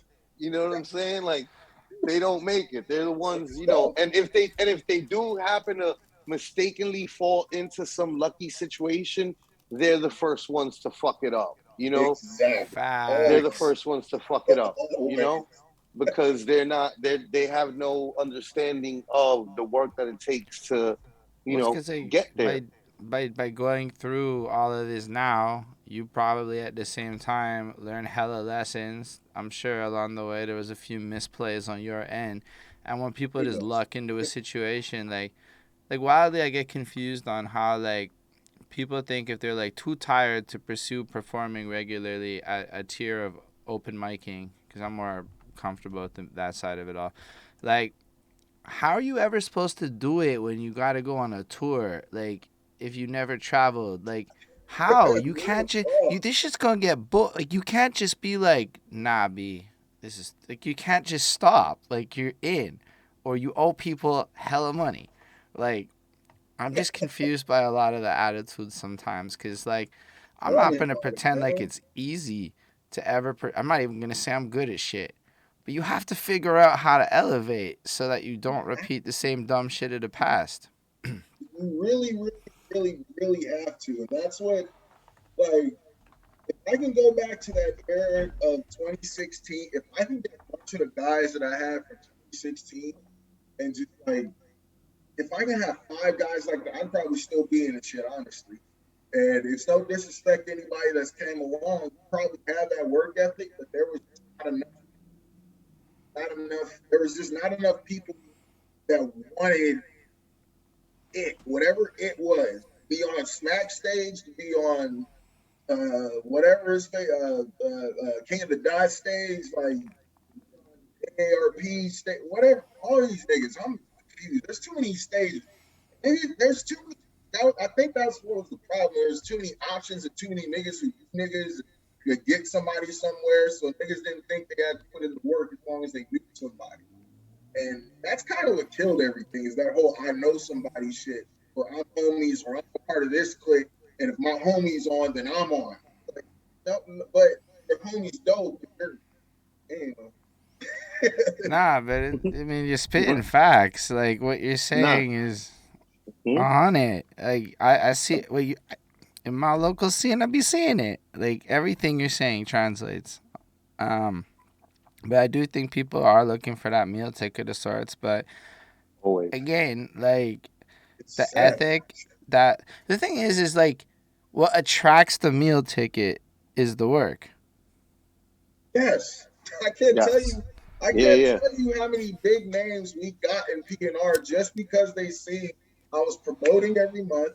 They never saw sponsors on any of the flyers. They knew I wasn't working in conjunction with nobody. I didn't have a clique. There was no conglomerate. It was me, brother, and at the time, Senna.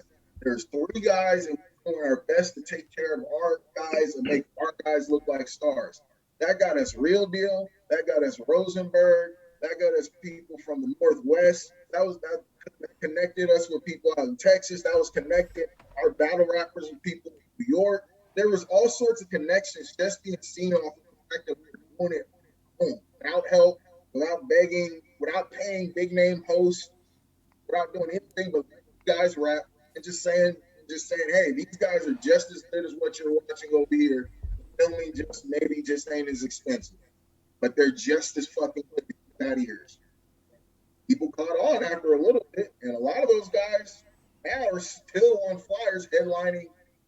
Well, not headlining, but they're on GTX, they're on Smack's cards, they're on King of the Dots cards. So people were listening, they heard, and they understood what we were doing. And it was, if it wasn't for the work, nobody would have cared. Nobody would have gave a shit. They'd be like, oh, just another battle league. It's like, oh no, that battle league will actually fly you out, and that's the dude flying you out. It's not some sponsor, it's not his mama, it's not his uncle, it's him flying you out. He just had to work overtime for that shit. And he will personally tell you he worked overtime for that shit, but he appreciates you being there and he wants you there personally, so he will work overtime for that shit. And you worked overtime just to make sure, like, just out of pocket. I'm gonna do it all myself. If it needs to get done, I'm gonna figure it out. Every 916 event for 6 years out of my pocket. No sponsor. Yep. I know the feeling. I'm gonna assume ultimately it's not the most like you making crazy bank endeavor based on the general sense of overtime. No, it wasn't. But it taught me how to manage money. It taught me how to divvy up, and it taught me always make sure everyone eats before you. If everyone else is eating, you ain't never gonna have a person say a bad word about you. The only people that's gonna say bad words about you is the people who weren't qualified to sit at the table too. And that usually exposes itself pretty quickly. So I think the reason I've never had an issue with any type of anybody is if you gave a great performance and you were from out of town, I gave you some of the door money. Because it's like, look, I'm coming out here. I know you probably gonna drink. I know you probably gonna want to go smoke or whatever. My boy will get you a bag. We already paid for your weed. Here you go. Thanks for coming out. Here's some money. Go get a beer. Go do what you want to do. We're going to after party after this. You want to spend some of the money. Otherwise, it's on you.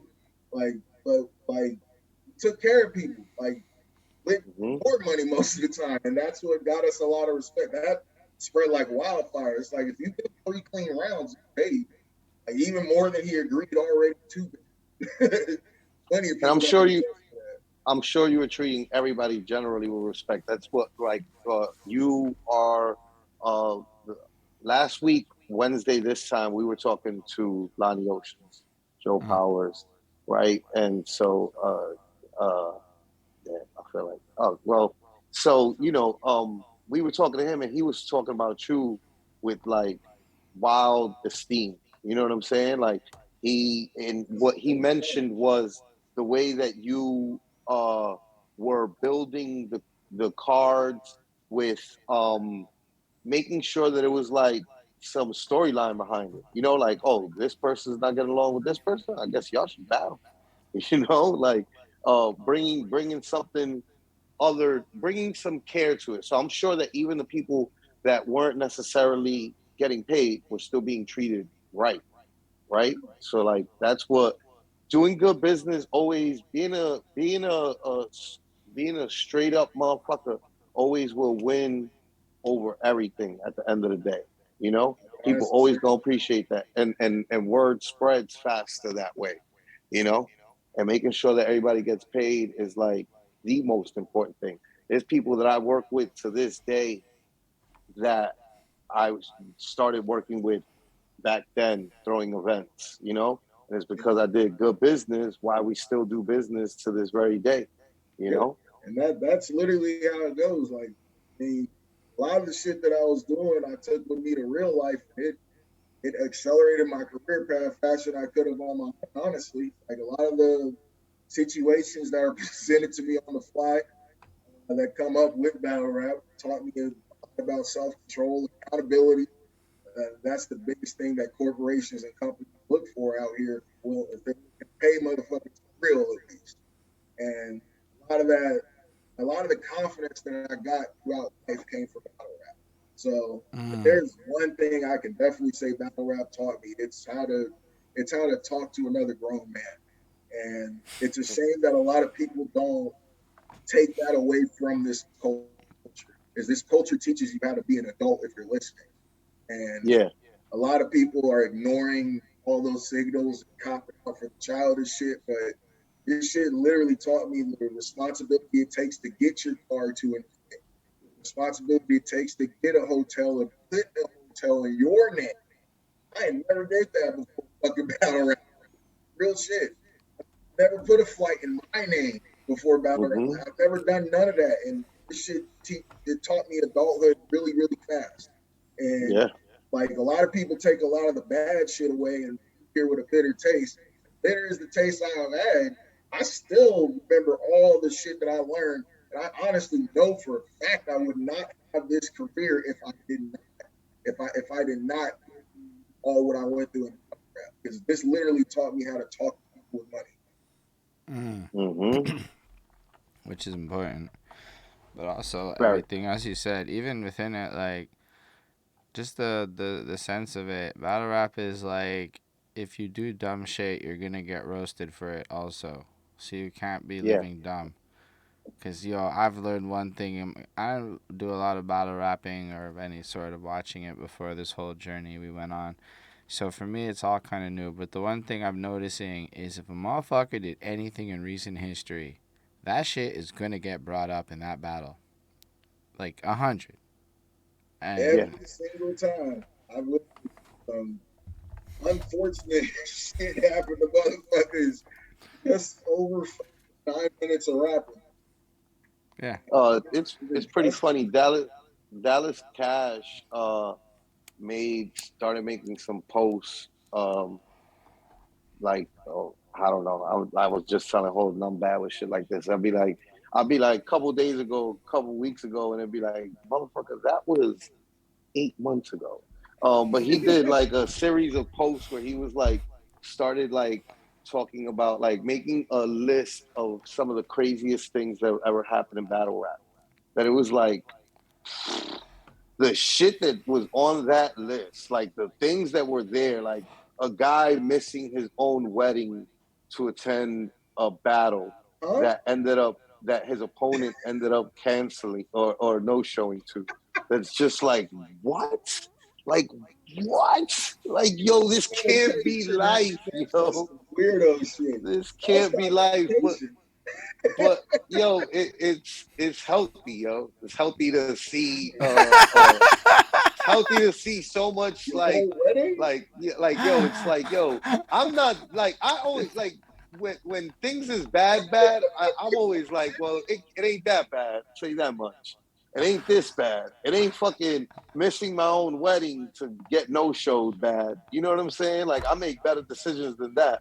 Shit, you know? Damn, bro, like that's rough. That's rough. I got nothing. I got nothing for that one. That nigga's rough. Like you made 2 bad decisions. They got fucked on both ends. Like, yeah. But, I don't know how you bounce back from that. if you're again, like you said, if you're aware, it like makes you like I look at delicate people in the limelight that aren't really even in the limelight, right? So like radio personalities and like online, YouTubers or like, people like that. And like I'd be so shocked at how like soft like skin they are about like being criticized. I'm like, what? Like, how dare you like expect to be in the limelight and not be criticized? Like, what? Like, battle rap taught me to be ready for the worst shit to be said to you by like quote unquote fans. You know what I'm saying? Like, yeah, no, that's real. Like some of the YouTube comments I've read about myself, Christ. Like that's some of the harshest shit I've ever had said to me. I've had my brothers hit me for him. I was like, God damn. But that teaches you like, hey, it ain't about you. You in there responding to people individually. Let them. The more you respond, the more say shit. The more people say shit, the more you're taking away from the battle. Take away from the battles, all this money. It's just all about you with them. All about you getting your nut off the next comment section or whatever. Yeah. There's a lot of things with promoters that promoters are interesting creatures. I'll say that. That's why I have an infinite amount of respect for Lush, especially transcends so many eras of this shit and is still consistent. It's like I don't see how you do it, but shit. Yeah, Lush and Penn are the only two that like from that era that like that really just kept on doing, always did it right, always I mean even like I think Lush admittedly will like say that like he went through an era where like he might not have been like 100 with everything going on in his life and whatnot, but even then I think that like there's a certain amount of like like I won't cross these lines though.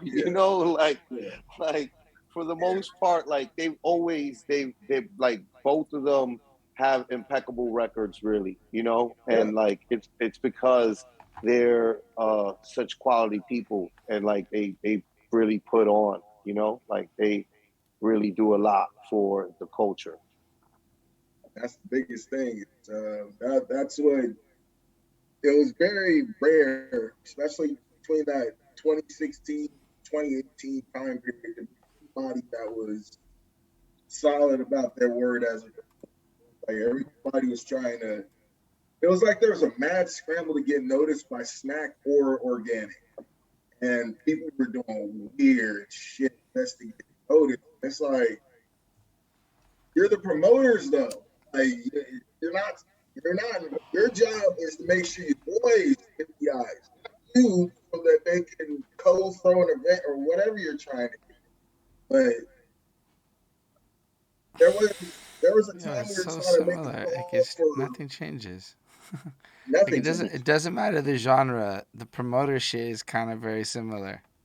It just there was a call for everyone to stand on their own 2 feet. That was my thing. It's like I'm out here in my city standing on my own 2 feet. Nobody out here bullshit events. There's nobody that's gonna come out here and do nothing weird, and there's nobody that's gonna come out here and make money out of here and take it out of sack. That's how every city in California was trying to do battle rap shit should have been. You should have been protective of your brand. You should have been protective of your kids. You should have been protective of your fans' money. But everybody was just so willing to have people here and do whatever, and then would get upset, and we all have to come together to be mad with you about them coming and your city. Like, but that time period was just a weird era, and I just don't know what happened. It's like it went from like, okay, the lush era was like passing the torch, and they passed it to the next set of promoters, and just took it and just threw it in the air and started fighting each other, and then it just hit the ground, and nobody gave a fuck anymore, but we kept fighting each other. Hindsight's 2020. Yeah, man. I don't think. I don't know how people ever like. I feel like not a lot of people understand how to like really work together in this entertainment industry across the board, and I don't know where there was a knowledge set. Apparently there was. Apparently, Flacco got to work in a situation that worked. But since I've been involved, it seems like no matter where you're at in this 2010s era and beyond, there's not a lot of like camaraderie or something. Like the internet maybe got people number chasing, or I see a lot of the second somebody figures out how to do something themselves, they just stop fucking with that shit and start their own version of it. And there's like this giant dilution of the pool, and it's like, hold up. If I'm doing interviews and then everybody's doing interviews, who's gonna watch anybody's interviews? And it's just, I'm not to like gate it and to say that other people can't do it, but you start to notice the trend of like there's the people who want to do it and we're just doing it, and then the people who are just trying to figure out whatever it is to move and get on. Yeah, I don't know, but maybe it's a lack of love for culture. I don't know what the real culprit is, but that's what it felt like to me. During that time period, I honestly have to say it just felt like everyone was trying to invent their own definition of what being culture felt like. There was no way to tell anybody anything because they were either strung out, trying to scam, trying to get 4,000, 5,000 dollar battles off of us, or they were too high and mighty to bother with us because they had a battle coming up on the big stage. So there was that mad scramble to deal with one of those three, and it was very rare that you got to deal with a person like Mad Flex who would actually just be like, man, I just want to build it. Like, it's like, shout out to Mad Flex. Few people on the West Coast, him and Reverse Live. Those are like one of the two people I can say they just wanted to be in the building. If they couldn't be in the car, they would support type. But outside of that, there wasn't really a love that was taught to our era of promoter, because there was just this gap that was created. I don't know if it was between our infatuation with the battle rappers or the battle rappers' infatuation with themselves, but it was just this gap of we're not supposed to talk to them, so how are we going to get game from them? And we had to invent the game as we went. The venues and stuff get more expensive, because like if I'm really like being objective, as of about 2015 or something weird happened in Montreal where like you no longer could find a good price on like a pitcher of rum and coke. It just disappeared, and then the $20 beer pitchers all disappeared. And what people don't know is that was huge selling point. I could sell a ticket to a motherfucker on a $20 rum and coke pitcher. Like it was easy at that point. And then I learned about the promotion side, and I found out the bar started splitting shit into 2 blocks, 7 to 11 and 11 to 3. And there's just like, there's so many layers to the fuckery where the promoters come back and be like, I'm not making money, so I have to recoup. And I don't know if a similar thing happened where it's like the behind the scenes of the scenes also kind of evolved in a way that almost forced the promoters to start thinking more money centric. In New York, the cops just leaned on the venues and were like, we don't want this here. Like, and that's just that. And so we had to find creative ways back then. And then we got, Smack got in big buildings and big venues, like just big venues. But even then it came to, and New York has always had, again, right, where like you would think that like, oh, hip hop was born here, so like it should be like a general air of like, yo, let's encourage this. Like, nah, like it took a long time. PH got a street named after him before Biggie got a street named after him. And like, I love my brother PH, but it was just weird. Like, he passed away way after him. You know what I mean? And like, Biggie should have been exalted as soon as he passed away. You know, like, especially with that, like, with the scene that everybody remembers of like his, you know, the hearse with his, you know, mom and his body in it, like driving through Brooklyn, and like the show of like love of people. Like, he should have had a street named after him in Brooklyn. That, yeah, exactly. So it's just like, it's always been this like weird, like the like no, like see Dolores Tucker in them, you know, where it's just like bad hip hop, you know, and like no love. And so like the cops lean on the venues, and they tell them like, you know, like we're who you call when it gets rowdy for you. Like, don't have us not show up to your calls, you know, and like, and stop having whatever this is, you know, whatever they're doing here, like stop that. And like, that's how it happened in New York, you know. But so it was like that out there as well. We're both clearly assuming. I had a lot of trouble booking venues in Sacramento, mainly because a lot of venues out here were, well, we went through a gun violence stage. A lot of the clubs and bars in downtown, or mainly the clubs in downtown Sac, have closed. From the time between the time I was 21 till now, I can name two clubs downtown when there was like 12 options when I was 21. So without those venue types, it's very hard to find somebody with an open space that's willing to let hip hop happen in there. They have a metal scene out here, but metal is very closed doored out here. So they don't want hip hop in their metal venue. So, Yo, it's like that here too. yeah, it was a lot of politics that I wasn't interested in. I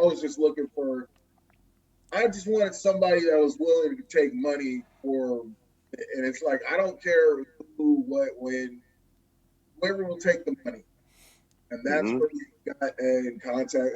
My boy Tommy got in contact with Abstract Ninja, and Abstract was the one, because he was a rapper himself, and he still rap. He still goes and DJ shows. He throws his own shows, all that. He was my DJ for 6 years.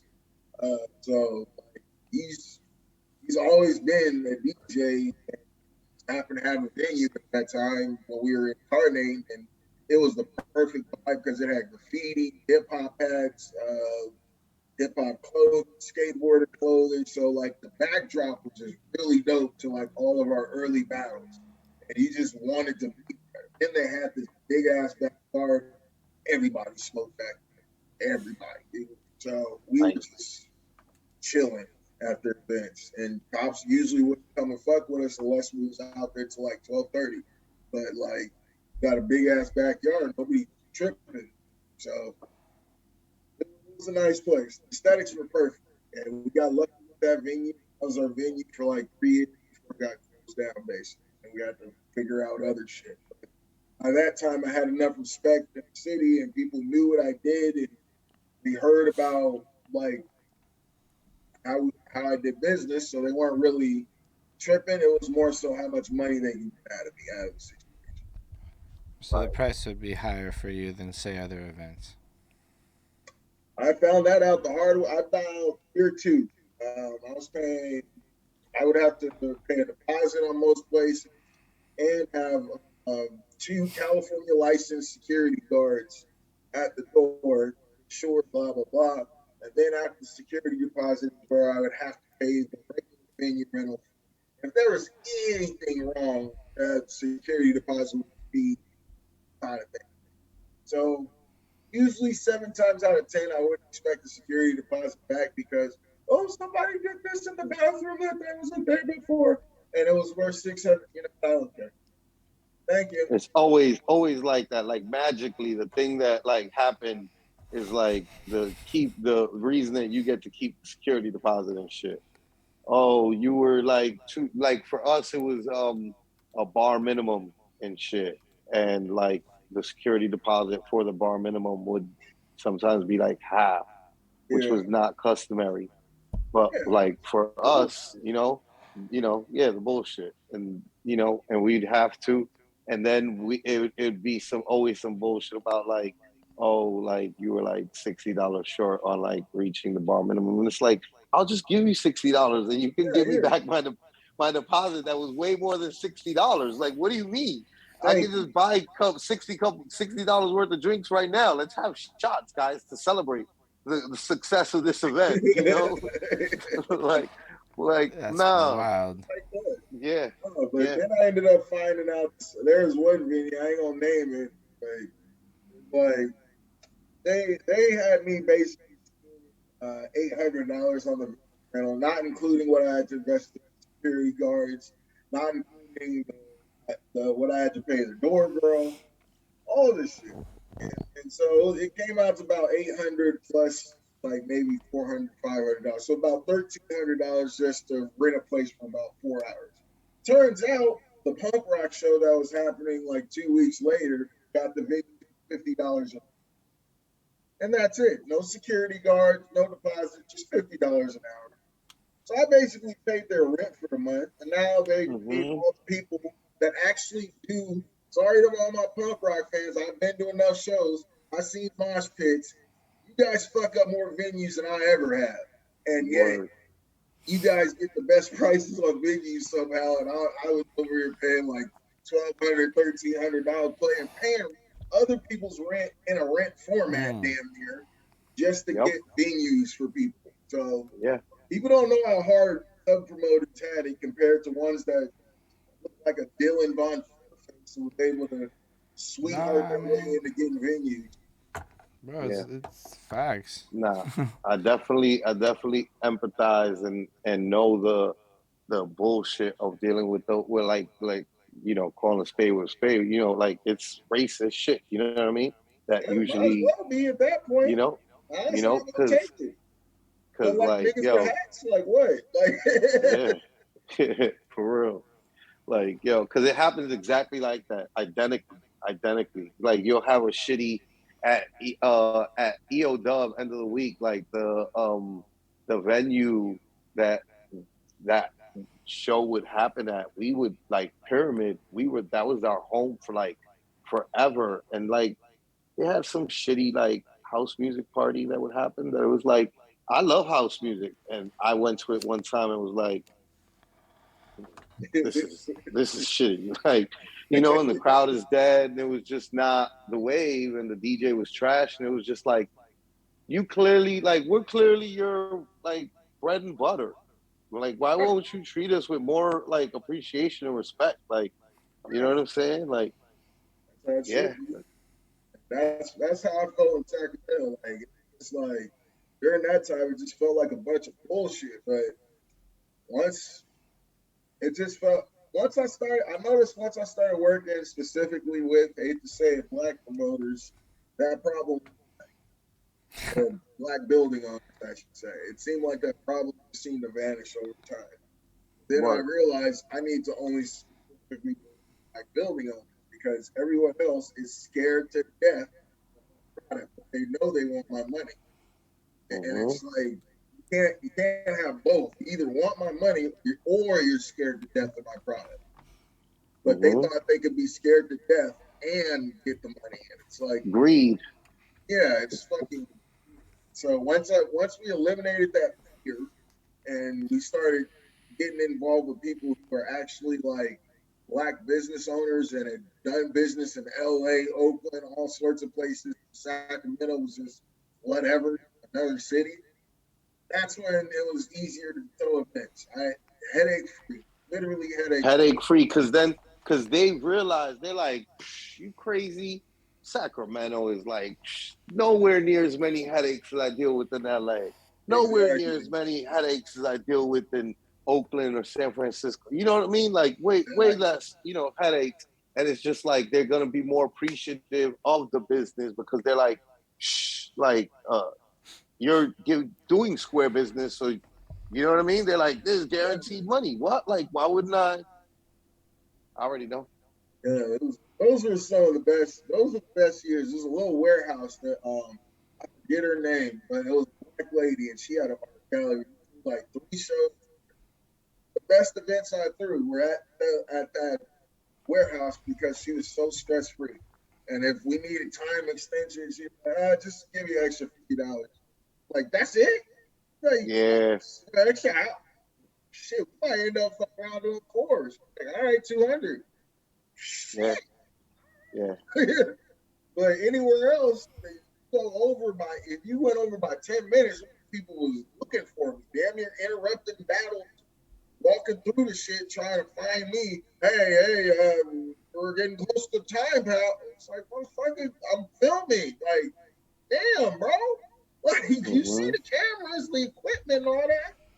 Like, I learned a lot about business and business. There's people who understand money and money only, and there's people that walked into money and think they control how they make money. And those are the people that I learned how to avoid after 3 years. But the first 3 years was hell. No, those are big lessons still. Like, personally, I'm literally getting into throwing shows, as in, like, next week.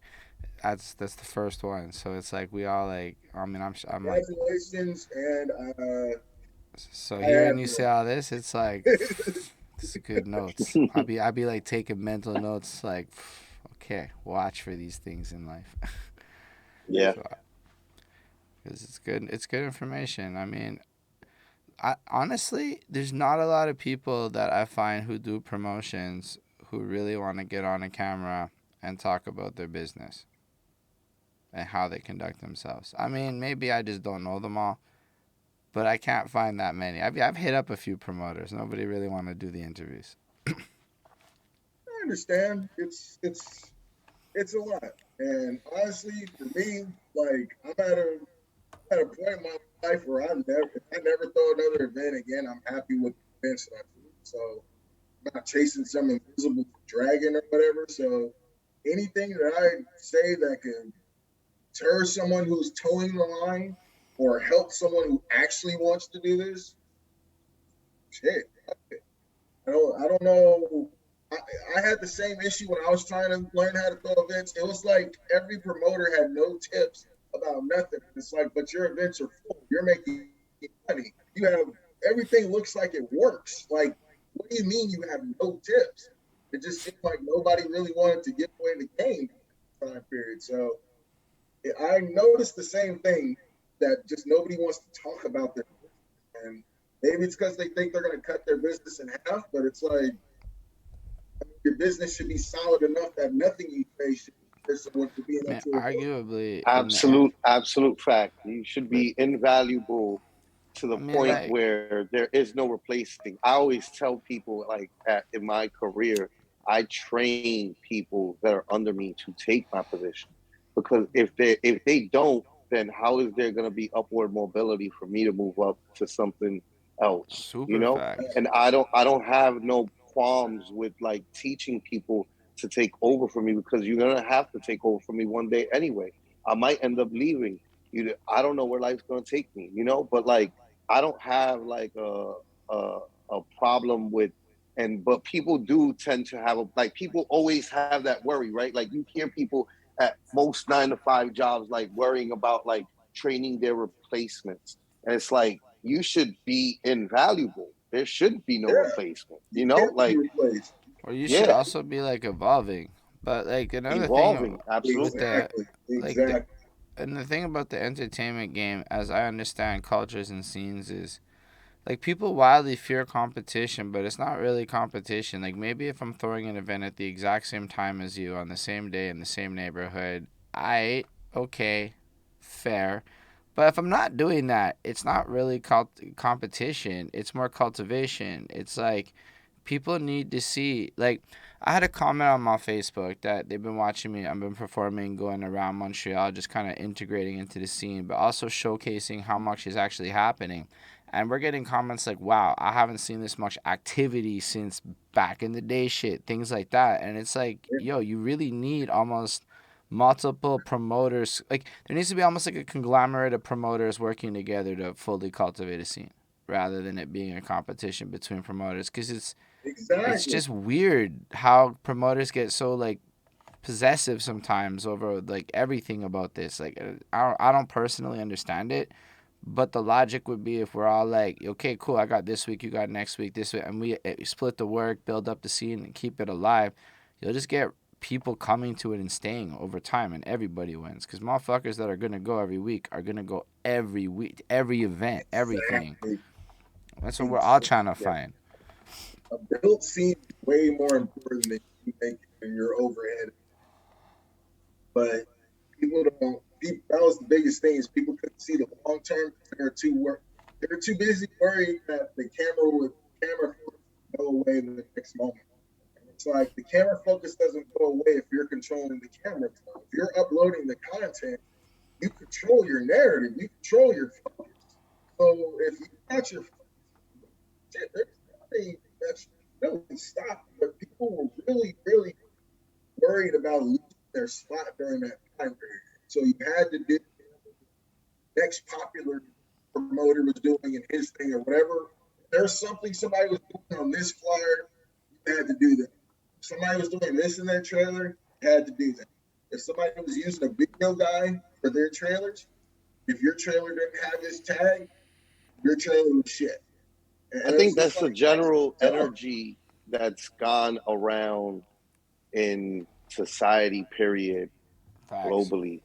Right? Like, it's like they're like, I think like we used to be a little bit more encouraged to not be followers, and like society has, I mean, right, like even social media, right, like turns you like with the words. Like I remember when, like, look, to this day I don't follow. Like my mentality always, like, New Yorkers are like, we have this I just shared a video earlier today of like this girl that's like TikTok famous. And she's just like a genuine New Yorker, and she always talks like a New Yorker. Yeah, I saw and she was talking, and she said something in there where she was like, yo, we all famous, we all stars, and it's like, yo, dead ass. That's how we, like, I know, I feel like that. And like when social media came and Twitter and like Instagram, like I don't follow Kanye, bro. Like, yo, fam, if you don't follow me, I'm not following you. You know what I'm saying? Like, and it's like this. I have this attitude of like, I ain't following. I'm not following nobody, fam. You know, but the wording alone, like helps it along. You know, it helps to turn people into followers more. You know, instead of being more like leader focused and thinking for yourself. It's interesting because even on Facebook, it's like your friends, right? Yeah, your friends. You're not following.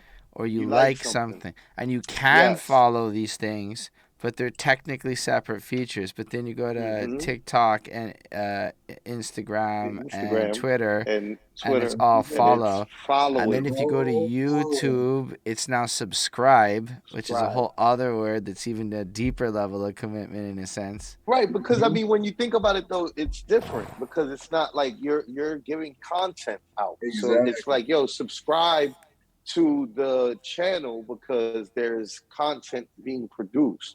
But like with the profiles, it's like it automatically turns the way that the systems and the platforms work.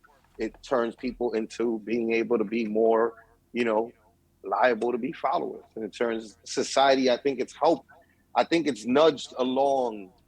You know, like there has been a little bit of a dumbing down, but like I think it's like a combination of all sorts of things, you know. I think and that's one of those things that like that follow thing. That's a big one. It's probably why I don't like Instagram and Twitter a lot. Bro, it's probably the subconscious word because I had a Twitter and Instagram. I deleted all my photos. I got like 2 photos up there. Like they're not even photos of me. There's just things I like. So if you know me, you know that's me. But it's like I just don't like those type of sites because it's like you said, you have to do too much following, keep it up to what the hell's going on? And it's like, man, I ain't got that type of, I got my own interesting life to live. I'm not watching other people do interesting shit. I'm gonna do the interesting shit. What the fuck? I feel and if that. you can't do the interesting shit, I'm not gonna watch you doing it because that's gonna take away the thrill from wanting to even. A lot of people see somebody jump off a slide and they will spend their next 3 checks trying to go jump off that same fucking slide. Facts. Like, motherfucker, or you can go do something else in that fucking country. Or you can do something else. That's like yo. That's life in a nutshell. That's or you can do something else. That's 2022 right now. Motherfuckers is literally spending their paychecks trying to do something they seen a billionaire do off of some pocket money, but they're spending 3 paychecks on it. It's like, but I can tell you living in New York City, there's like a huge culture of like people who go places because of wanting to post on Instagram because they saw it on Instagram, and it's this like fad. You know what I mean? And it's crazy because like sometimes it ends up where like things that I've been doing for years end up catching that. You know, like I'll give you a great example. There's a bar that I go to across the street from Yankee Stadium. That's like the homies have been working at Yankee Stadium since the 90s. You know what I'm saying? Like it was their first job in high school type shit. Summer job, you know, or like your part-time job and shit. And so like they have like a history there. And there's like a bar that we go to because we used to go to a bodega, and in the back area of the bodega, we would like drink and like have barbecues and like it was chill. And the bodega in the back, they had like the walls done up with like Yankees like just tribute shit, you know what I'm saying, like to players, to certain numbers were up there, you know, and it was just, it felt like home. And then some white dude walked on Instagram, took the route like from like, and you get off the train here and then you just walk this way. And right here, lo and behold, in this bodega is this quaint, beautiful, like, you know, thing in the backyard. It's just like, and then boom, like it just explodes. And like all the white people that go to Yankee games, which is everybody, like we don't own that. There's no sense of like love for that stadium the way that like we felt for the old stadium. You know what I mean? Like we still work there. We're the people, but like they got rid of like a lot of like the bleacher creatures and like the big like time, like the cheap fans, right? Like the fans that like would sit in the cheap seats. Like they got rid of that culture because it's just super expensive. They priced everybody out. You know what I mean? And so like, it's just like this shit that like white people come to the Bronx and they go to a Yankee game and now they go to this fucking bodega that was our bodega and they fucking like, you know, like, and it's just ruined. Like, we don't want it. Like now we chill at this bar across the street and like that's ours. Like, and we've made sure that like our dollars are felt. Like when we like weren't treated with enough respect by like whoever, then we just didn't show up for a couple weeks. And like magically the owner is acting right and making sure that everybody that works for him is acting right, you know, because there's a lot of fucking dollars being spent, you know, like we're grown fucking adults who drink a lot, you know, we know how to drink a lot and hold ourselves, and like it never ends bad, you know, like what we were talking about earlier, right? So it's like it never ends bad. We spend a lot of money. Like what are we talking about here, you know? But like the point being, right, like is like motherfuckers get up on shit and they have this like, it's all from the Instagram following culture. Like, oh my God, I saw them do it. I want to do it too, you know? Instead of like, yo, there's wild shit on this earth that you like have yet to discover. But it's even that like sense. It's like y'all discovered it, right? So it became yours on some like shit, right? And the idea that now like, and this is something that like I've been learning a bit about how like the younger people and the way life is shifting is that we don't make decisions like we used to. We're not as accountable. Like, we start giving power to technology. A great example is Google Maps. You used to have to know how to go places, and that's an example of all of us giving technology a little bit power over our decision making, because we all do it.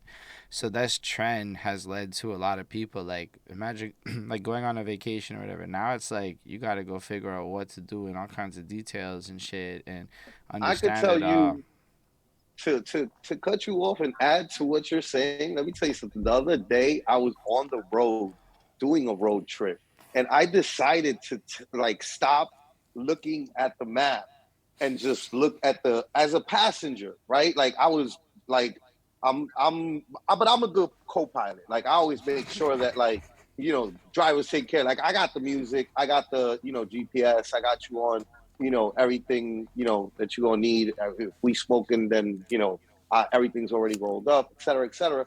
And like I started paying attention on the road to like the maps of the road that are still there that tell you how to go places and shit. And like that shit is not easy in a lot of places. And like you can miss shit really fucking easy. That I was just like, yo, if we were still stuck, like having to depend on being able to like have the knowledge of knowing how to read these maps that are on the road correctly, like you would have still needed a map. You would have you still needed a map, exactly, because that's what happened. I did it like one time. I had to do that the one Rand time when I was like McNally map and 18. shit. I remember Or pulling printed that out map Google. out. I had to like look for the shit, look for the quadrant, figure out where the fuck I was. It was miserable. I only had to do it once. But, then MapQuest came. Game changer. I mean, it wasn't great, but it was a game changer. But MapQuest was a game changer. That was like the iPhone dropping for the generation. It was great. But yeah, no, like the road signs and then you get to certain communities where like they stop being road signs, or you get far enough out the city where it's like, nah, you gotta go like 4 streets are gonna pass, then you're gonna see a bridge, then a creek, and then it gets to that level with Google Maps. Yeah. You got certain places that there's no streets. Like there's just you get to a tree and you make a left or you make a veer. And then you gotta like hope. Places like that in Cali, I thought we was all like civilized. There's places in Cali where you're just up in dirt road and you're at the mercy of if the farmers gave the satellites permission to take pictures of their property. Otherwise, the directions just fucking cut off. It's like, what the hell? Like, I thought this is California. Like, what's going on? Yo, I never thought about that. That's New York big is point. like that too. I went up to this was the trip that I was talking about. Like, went up to the mountains to like see one of the members of the group, Paulie Hustle, and like he lives in the Adirondacks of New York State, which is like if you know comics, it's like X-Force's like base of operations, and like they're like the mountains of New York, like literal mountains. But it's beautiful up there, and they're like that's also like headed towards Cooperstown, which is like Baseball Hall of Fame spot. And there's like a lot of lakes up there. It's all farmland though. And like you get lost up there, like once you get off the road, the main roads, like it's a wrap for you.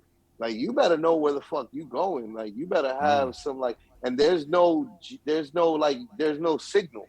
So like again, right? Like if the fucking owners gave permission for the satellites, because that shit is like no reception, like no AT&T, no Sprint, no nothing. And I never even thought about that. Offering these people, like they be offering them, like, look, we'll give you like $20,000 a month to let us put this tower on the far corner of your property that you haven't seen in 20 fucking years. And niggas who dead ass be telling them no. Nope. And it's like, $20,000 a month, Nick, go ahead, bruh. Yeah. Facts. Yeah. I would probably sell out. I'm not gonna lie. If the Google Maps showed up, I'm taking the Google Maps money. With some chicken every month, like facts. Absolutely. It's like what? It's okay just to put that more, and I'm gonna have great reception. because you best believe I'm getting on whatever plan that is. So hell yeah. That's wild. Yeah, at a discounted rate at that. Like I want like I'm No, working that into the contract. it's like, not. It's free. It's free Yeah, at that be point. included in Like the you're not paying Yeah, yeah. for it if it's there. I'm not gonna pay for the thing that's on my property. Word, Nah, it's facts. part of the I'll deal. figure out how to Like, give me internet off it if too. you're offering me $20,000 a month, you can afford to offer a little bit more. You can afford 200 at the most if that's the amount of damage I'm gonna do to you. Yeah. Yeah, no, we're definitely at the mercy more nowadays than we realize sometimes. I think, Facts. you know, like But yeah, I actually was before, cause yeah, what happened to make you stop battling? Like stop being involved with the battles as a thing? Cause I got the feeling that you stopped that at a certain point. Like battle rapping or promoting? Well, both. battle I don't rapping. know. I thought. Yeah. Well, Well, yeah, because I was like, both. I know that the closer to the catching up to modern time is when we're getting to retirement of promoting and But throwing yeah, in the events middle of that, and running a I league. guess as the question, I was thinking because I know at one point promoting is a part, and then I forgot about battle rapping. So yeah, battle rapping at some point. When do you stop doing that? I got the perfect ending. I never. I always equate battle rap to wrestling. Um, I One thing I always wanted is a battle in Sacramento, and I wanted my friends to be there. And so I knew I was going to get heavy into promoting, and I wanted to show everyone I was taking the promoting seriously. So I was promoting it as a retirement battle. And I got to battle it was the first league president versus league president battle. Like we were two league presidents battling each other. And I told everyone the only way I'm gonna give somebody my retirement battle is him. Because he's the only person that's like scary, that looks scary enough that I can't come up to him and just spit bully shit, which my whole career is I was bullying little people. He was my size. I needed to do something better and different. I felt like that would be the perfect last battle. And in my city, and not being the bad guy for once, I got to draw up a perfect scenario to walk away, and I didn't want to fuck it up once I walked away because everyone actually reacted the way they were supposed to. Everyone was there. The timing for everything was perfect, and I felt like that was the perfect last battle. If I battled again, I would fuck up. I would fuck it up. So the environment was perfect, and I really wanted to get into promoting and the analytics and the business of it, and I couldn't do it writing. So it was more like the opportunity of promoting ended your battle rap career, and when you became the Vince McMahon, you curated your own experience because you finally could. Exactly. I'd spent so many years not having a decent environment that I felt like if there was one time to ever abuse your power, give yourself an environment that be in Sacramento, not the Sacramento that somebody else knows, the Sacramento that people don't know, where people are drinking, smoking, doing everything, turning up, vibing, and then there's rap in the background, and it's up to them whether they want to stop smoking, chilling, and vibing to listen to you. And that was the environment that we had. Like if you weren't saying shit, there was only so much I can do. But if you were saying shit, people would stop drinking, people would stop smoking, or they'd be quiet while they're drinking and smoking to listen to you. And that was the environment for my last battle. And everyone listened to every round that both me and him said. Nobody walked away. Nobody did. So it's like I finally was able to manufacture circumstances to give battle that I was like, okay, this is what battle rap feels like. And once I got that feeling, I wanted to leave it alone, basically. Yeah, I like that. Manufacture the circumstances. That's like taking the destiny into your own hands and all that other stuff. Yeah, basically. I didn't even. Also, one selfish move I made throughout my career. I didn't even have to ask you about right like that, like to define what it is that you did that made Joe talk about how you put together battles so well. You just did. Like that's it right there. You know, you created storylines, And No, it's because it's straight like wrestling. yeah. That's the easiest way I could describe it. Like, I was a huge ECW fan as a child. Like, once I discovered it on TNA, and then once I turned 16 and I was able to go buy the DVDs and watch the documentaries and listen to like Paul Heyman and how he would book, like that always stuck with me. He always said, highlight the positives and turn the lights off on the negatives. Not saying that you don't have those negatives, just make sure that your brightest lights are on the shit that you do well. Mm-hmm. And that was kind of my thing with booking battles. I knew we didn't have a fucking guacamole. We didn't have a fucking avocado. That nigga. We didn't have. There we go. Word. We didn't have a super 3D. Didn't have a disaster. Yeah. A big in the sense of the name of like a big marquee name that was like none of that.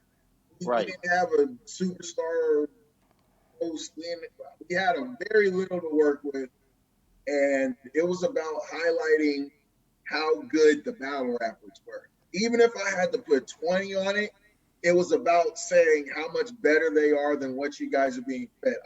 I used to call King of the Dot battle entertainment. Like sports entertainment with wrestling, I used to call King of the Dot battle entertainment to promote our guys as the real rappers, basically. That was hard. That's a hard bar. That was my promotional strategy, though, because Paul Heyman, he would promote Vince McMahon and his guys as the cartoon wrestlers. We're the real wrestlers. So I basically just took that strategy, reformatted it, repurposed it, and built a brand. Y'all love it. For the most part. Okay, we got a question from the audience. If other than Hulk Hogan, people watching? My bad. No, this is great. This guy's been here the whole time, but this is his first question. Yeah, it's all been live. But other than Hulk Hogan, no, you're entertaining as fuck. I mean, we're like we here, we still in it. Other than Hulk Hogan, who would be his next go-to for eyebrow-raising wrestler? I mean, come on, you said eyebrow-raising, man. What about? I mean, he said eyebrow-raising. Okay, let's say instead of The Rock. Let's not use The Rock, unless The Rock is the answer. Okay. But now I'm curious beyond The Rock. Like, does it have to be from this era or pre? Because there's like 4 different answers here. I don't know. It could be both this era and the older era. Older era, the larger-than-life character be like that was always like Owen Hart. He beat Bret Hart at WrestleMania 10. Like the younger brother beating the older brother, and my older brother was always doing the moves to me. So for once the younger brother got to beat the older brother, for me, that moment when Owen Hart beat Bret, that was the larger-than-life moment. He kind of became my favorite guy until Kane showed up. When Kane showed up, that was my other guy.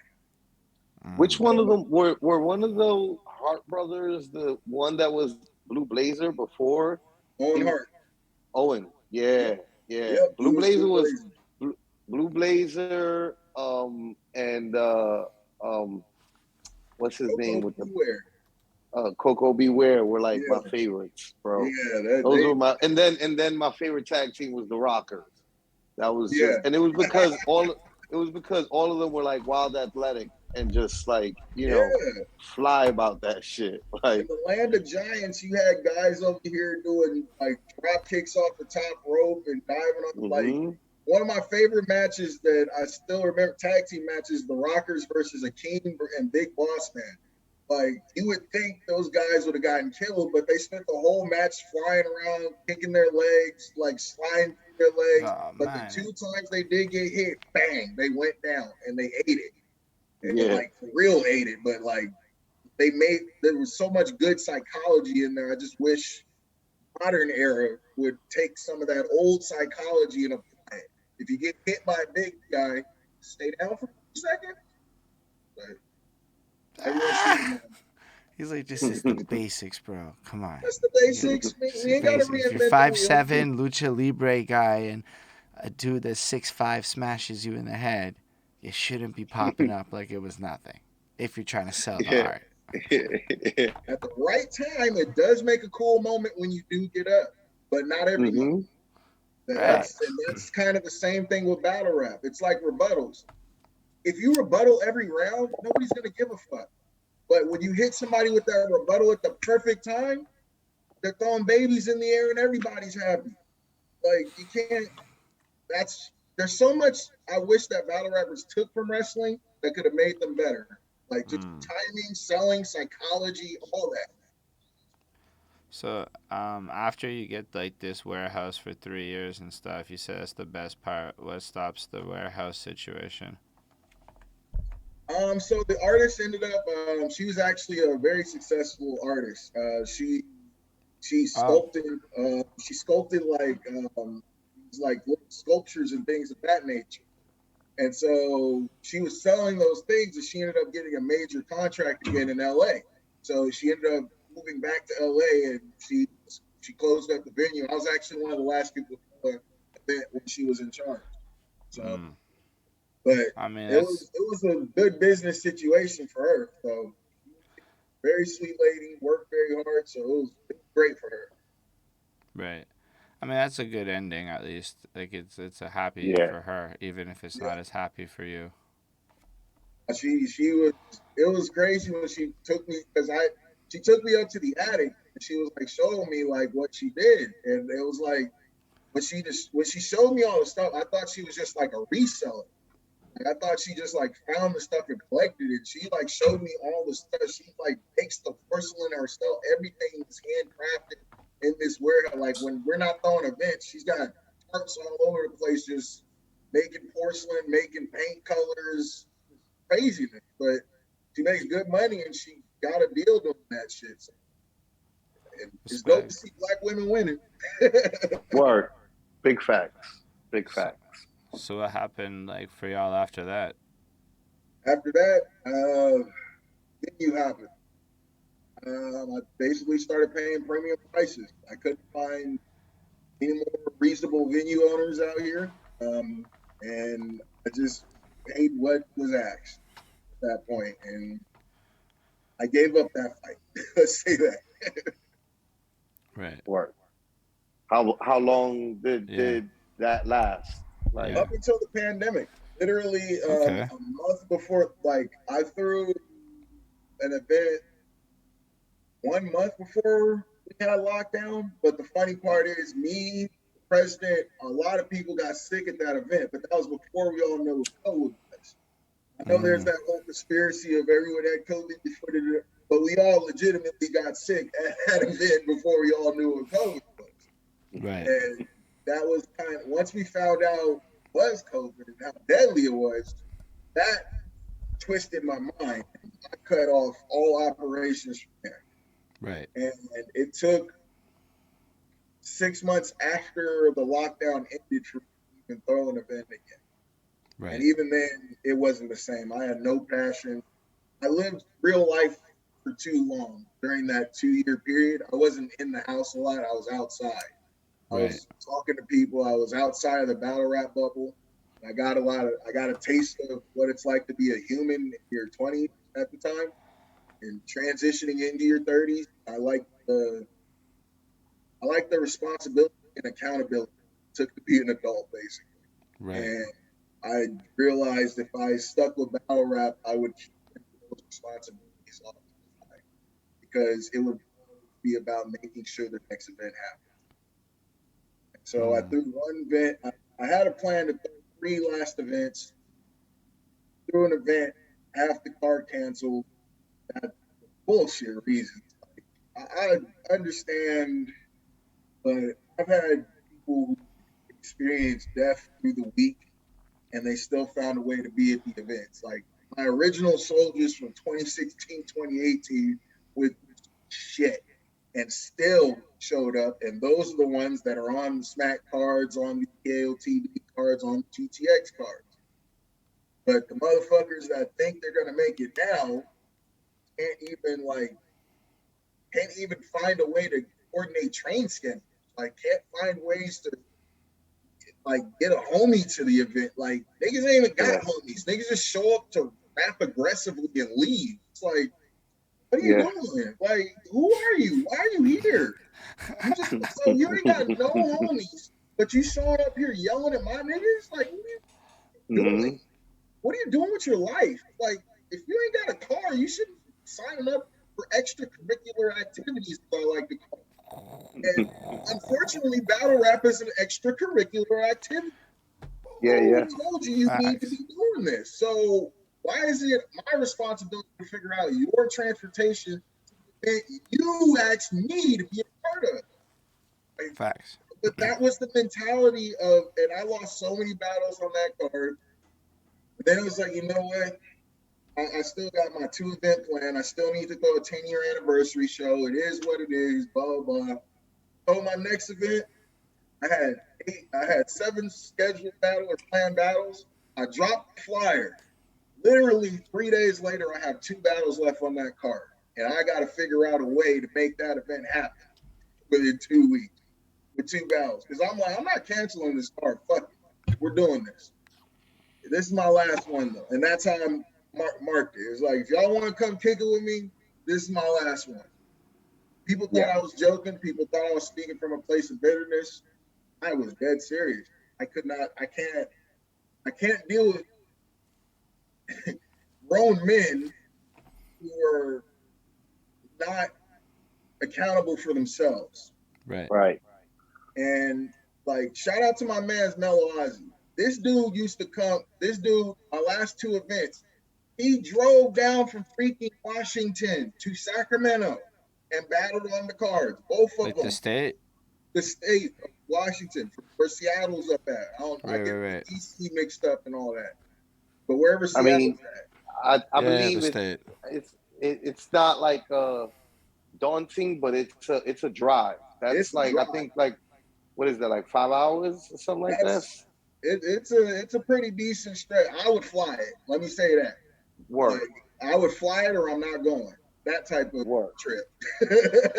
Right. And that motherfucker drove it just to be at the event, so there was no excuse. Somebody in the comments, Google the distance between Sacramento to Seattle. Yeah, somebody do that. It's a non-drivable drive for me. Maybe I'm bougie, but no. I mean, listen, there ain't nothing wrong with being bougie. I'm bougie as fuck. Shit. I hate driving to LA. I feel and listen, I think that's like I understand it, yo. Like it's grown man it's shit. It's a 12-hour drive though. It's a 12-hour drive though. Yo, crazy. Yo, shouts to him for real. But he because literally like, yo, that it takes that dedication, yo. It takes that dedication at this point. The guys that are like what you said, the guys that did the most, they're the guys that are on Smack, you know? And it's starting to turn into like pro sports, right? Like only so many of y'all gonna make it on Smack and on King of the Dot, you know, and ARP's league. You know what I'm saying? Like there's only but so much big money to go around, and even some of the big dogs that get you on, and that gets you on. This nigga's willing to do a 24-hour cycle drive, but you live in the city, you're canceling because I got called into work or I got da-da-da-da. And it's like, motherfucker, you telling me you didn't put in the days like 6 months ago when I booked, you know what I'm saying?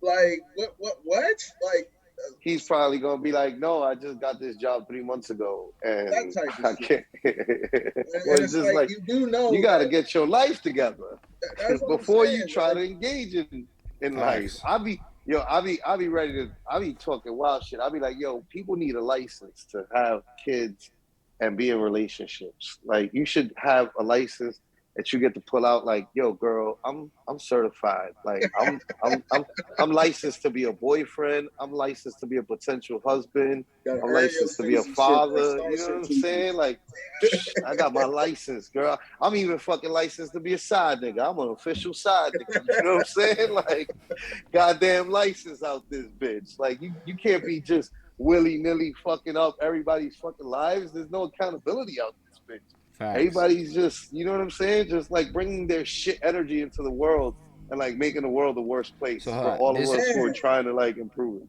This event is real. in 2 weeks? No, Like the one you were just talking about, that's like upcoming in like 2 weeks, or was that in the past? No, I'm out the game. I don't know him no more. yeah, that was gonna my say. last event. I Okay, think that was that's the last event. That's the card that you were just. That's the one that we were just watching. We were man. on I YouTube. think That's like that 35-minute recent. battle with the two dudes in it, and at Melo one point Ozzy he's, versus Alex. Dude, those were Yeah. horrible. If we were playing fucking like one of those games where like you got to describe a thing, Holden, like losing, bro. Like you were like, yeah, it's like two guys in the battle, and it's like 30 minutes long. It's like, oh, word, because not all battles are two guys and 30 minutes long. Like what? What are you talking about? It's a horrible description, man. Yeah, that's about a good description. One of them, I think mentioned something about like 70% of the cards canceled, and then you were like, yeah. and then you were like, yeah, I'm mad. That's what I remember. The highlight of that battle was your response to that line. Yeah, there was that night I just blacked out. I was like, you know what? I just want to be in the energy. I'm not even going front. I even cried on the side because I was like, oh, Joe will even tell you this. Like when I seen Joe and his girl there, I knew that was like the last time I was going to be in an environment with my homies, like that I was controlling. And so like I immediately just broke down when I seen Joe. I was like, man, it's all fucking over. Like it's gonna end like this type shit. But I'm going out without fucking anybody over. I'm going out without owing anybody any money. Nobody's looking for me. Nobody thinks I'm a bitch ass nigga. Everyone was here to like pay respects to like for what I've done for the city and all that. Like it just overwhelmed me all at once. And I was just glad the event was over at that point because I wouldn't have been able to host the next battle. Man, it's wild. So then you haven't. Do you have another one lined up, or is it just at this point it's done? That's it. That was his. That was Shawn Michaels endings. I don't want to Ric Flair myself. Yeah.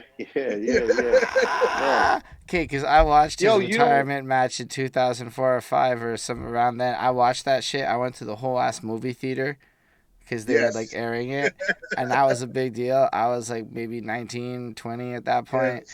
That was big. And then I see he's wrestling now for his final match, and I'm like, hold up. I'm pretty sure I paid money to go to his final match. Dude, it was like that was the one time me and my brother, like after a match, just sat there like in awe. Like normally we're talking shit, normally we're roasting, but it's like, bro, we just like witnessed one of the greatest careers in. And here we are in 2022. Like still wrestling. That's what I never wanted to do to myself. Like when I said I'm done, I wanted to be done. I didn't want to keep chasing this dragon of I need the perfect setting to go away. I need this light bulb, this degree bright. Like I just need the homies there, a decent environment, everyone smoking, drinking, and as long as ain't nobody go home fucked up, I had a great time. Yeah. Now, I think that Jay-Z's like one of his big, like if you're not a conspiracy theorist and you don't think all this like weirdo shit about him sacrificing children to like become famous, it couldn't have been his hard work, right?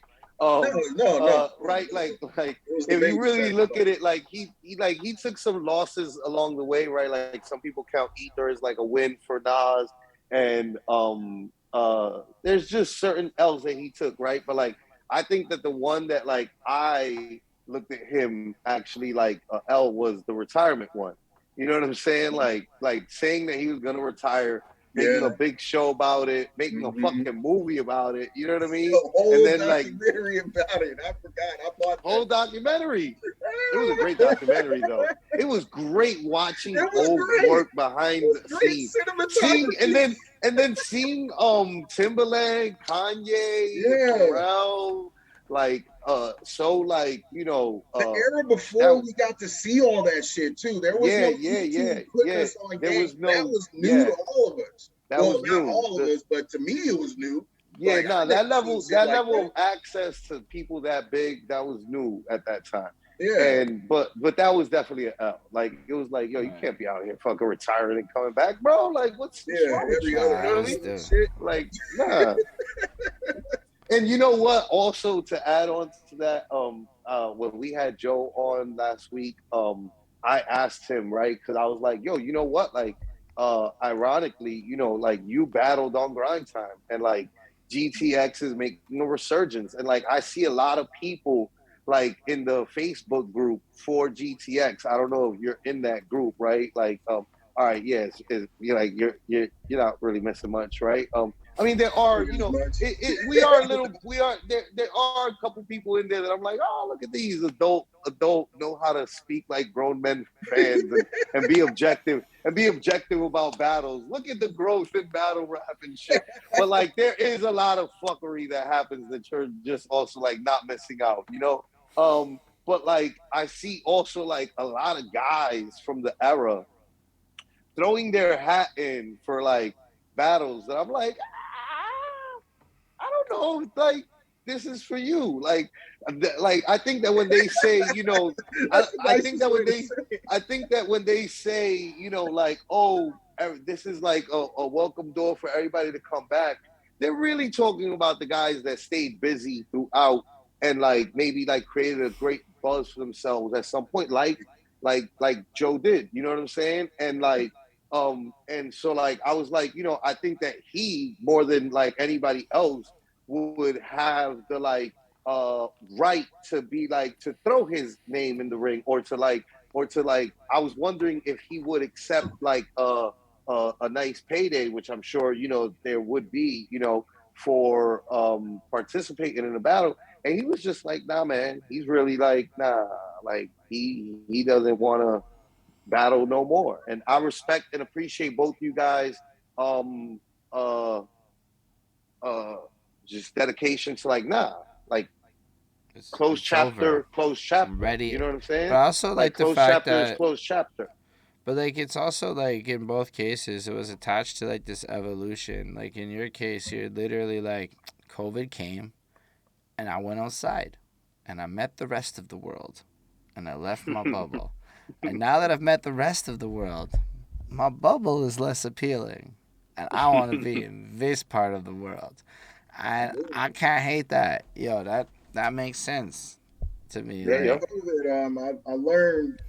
So it wasn't that I didn't fear the disease or whatever. It was just during that time period, I felt like if there is ever a time that I need to go out and try shit, it's now because shit's not going to be here by the time all this ends. So all right. the fancy restaurants were like open during that time period. One thing I never did is spent my paycheck on fancy eating or none of that shit. I always get some burger up the street, Mexican. You got Mexican restaurants at every fucking corner. What am like? Come on, get the fat ass burrito for $10. I'm over here like, bro, I feel I like literally Rick had a James and fat ass shit. I feel burrito, like Rick James and shit. $10 Like, today.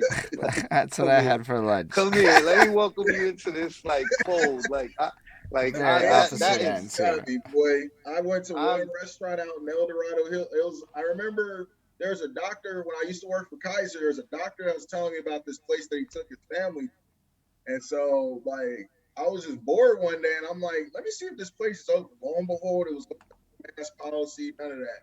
And so I go there. I had some curried something, but it was like some fancy ass shit, and they brought it to you. And then there was another course after it. I'm like, damn, there's more food. Like, what the fuck? I thought the first plate was it. Like Indian curry or like West Indian curry? You're talking to the wrong person, the most uncultured nigga of all time. Just because I live in California don't mean shit. It's that store up there with the bright light. But no, it was some type of curry. So I just pointed at the picture because it was like a rack of meat, but it was like curried rice on top of it and like vegetables like right underneath the plate. And then I saw this little soup thing that was next to it. I guess you're supposed to dip the bread into. But I guess that's the first course. I wasn't paying attention. And I ended up getting another thing. And then after that, all the drinks were free. And I'm like, wait, this is how people, they don't buy per beer. It's like you just keep refilling it and it's covered with them. God damn, what have I been doing wrong all these years? And it's like fucking with battle rappers. eating. Yeah, yo. Battle rappers, yo, not for nothing, that reminds me of a moment that I think we all kind of like championed, right? Which was like, I think that when we were in the middle of the thick of like building it to what it presently is, which is like an industry, like it's a real industry and there's like real money being like generated and made. And like I think like, there was always all these like, oh, this famous rapper named us in a tweet. That famous rapper named us in a. When Rick Ross said, "I could have been a battle rapper having lunch with Lux," I like everybody championed it, and I was like, "That's like I don't think that y'all understand, but he's like saying like he's the man. He could have been fucked up."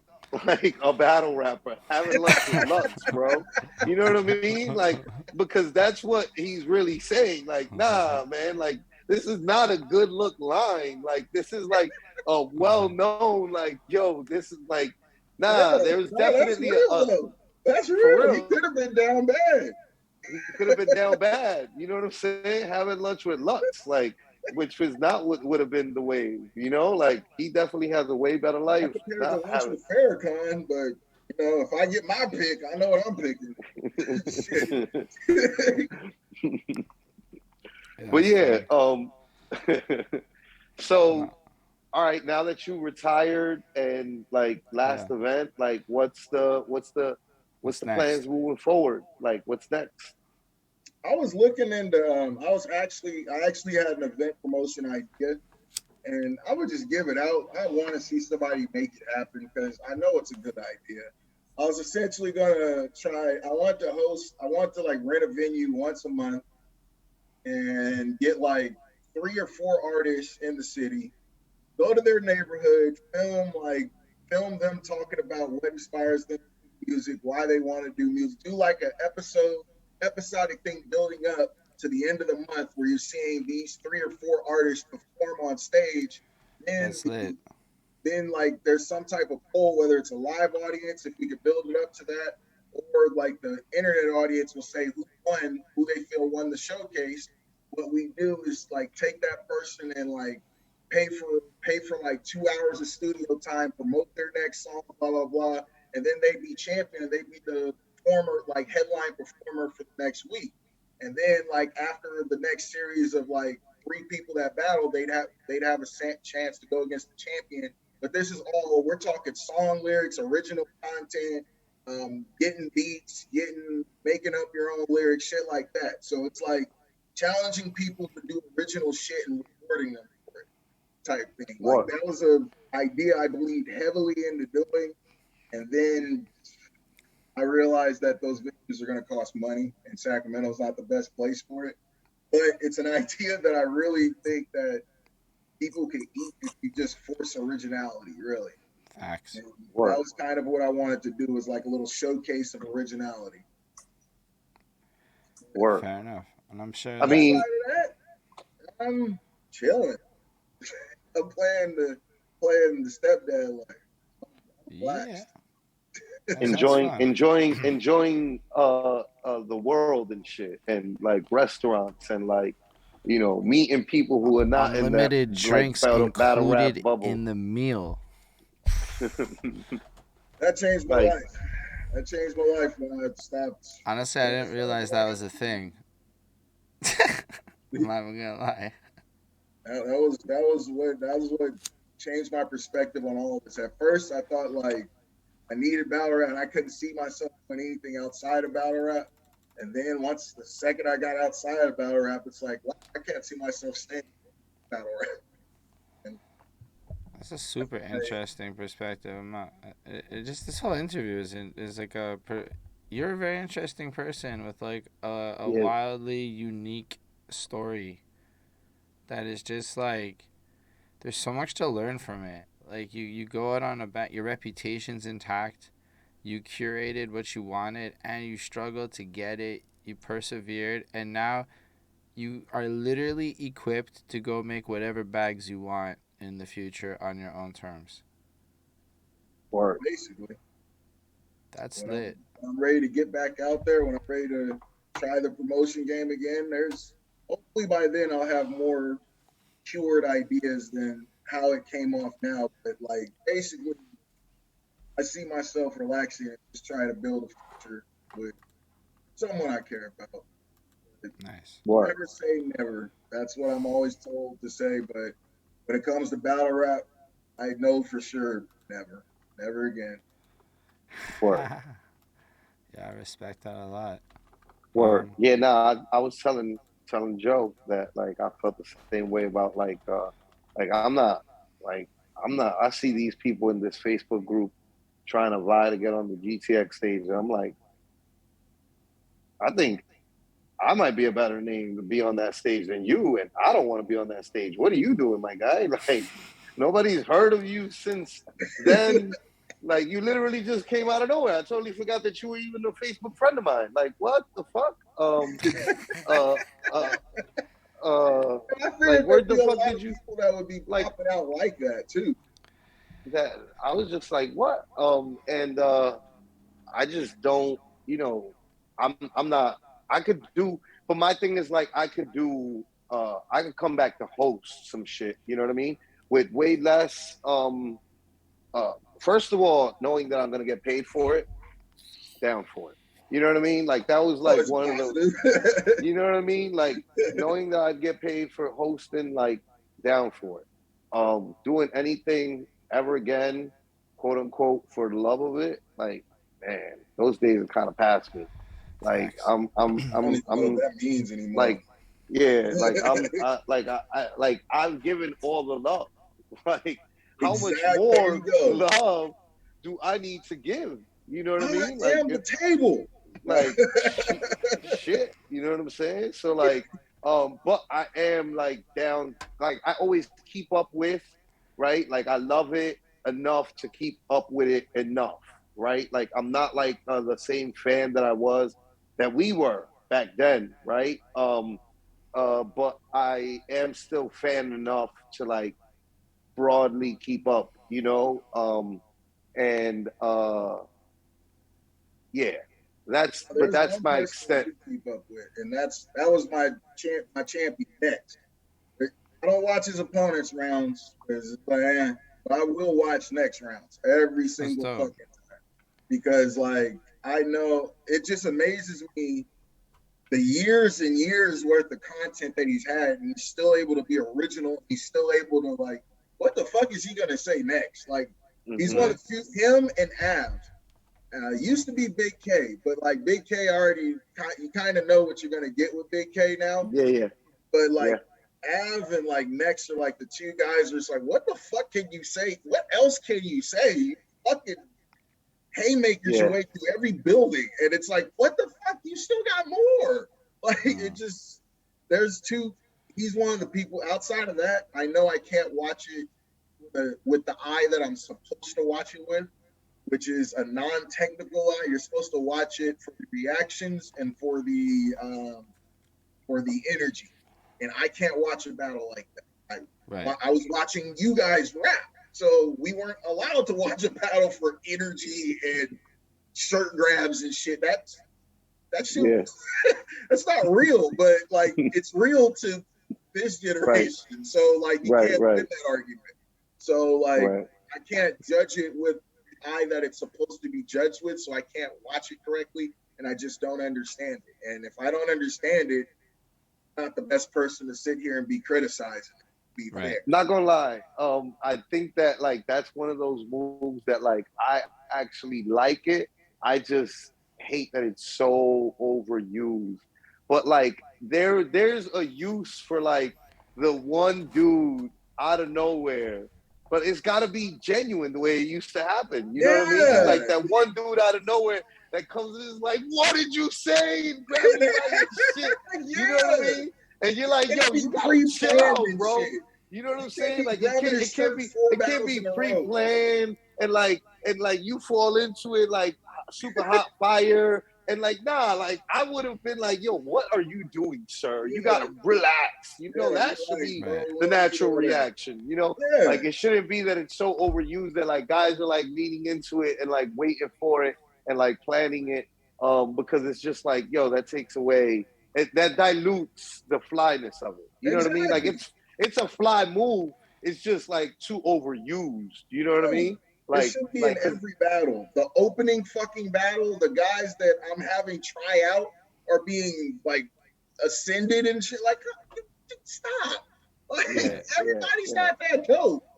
I appreciate you giving them confidence, but that leads to me telling them later, nah, everybody was turned up and blah, blah, blah. If we're going to be real, if I put you against this, no.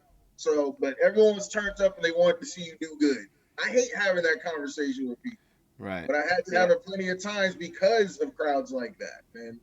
It sucks. Right. And that's something that battle rap has just become, instead of getting rid of it or finding a way to like maintain it, they just fucking let it run wild. And now you can't judge a battle correctly anymore.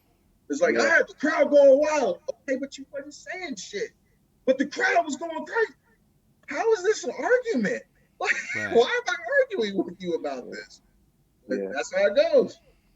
Fair. Yeah. Facts. Yeah. Yo. I definitely appreciate this whole conversation.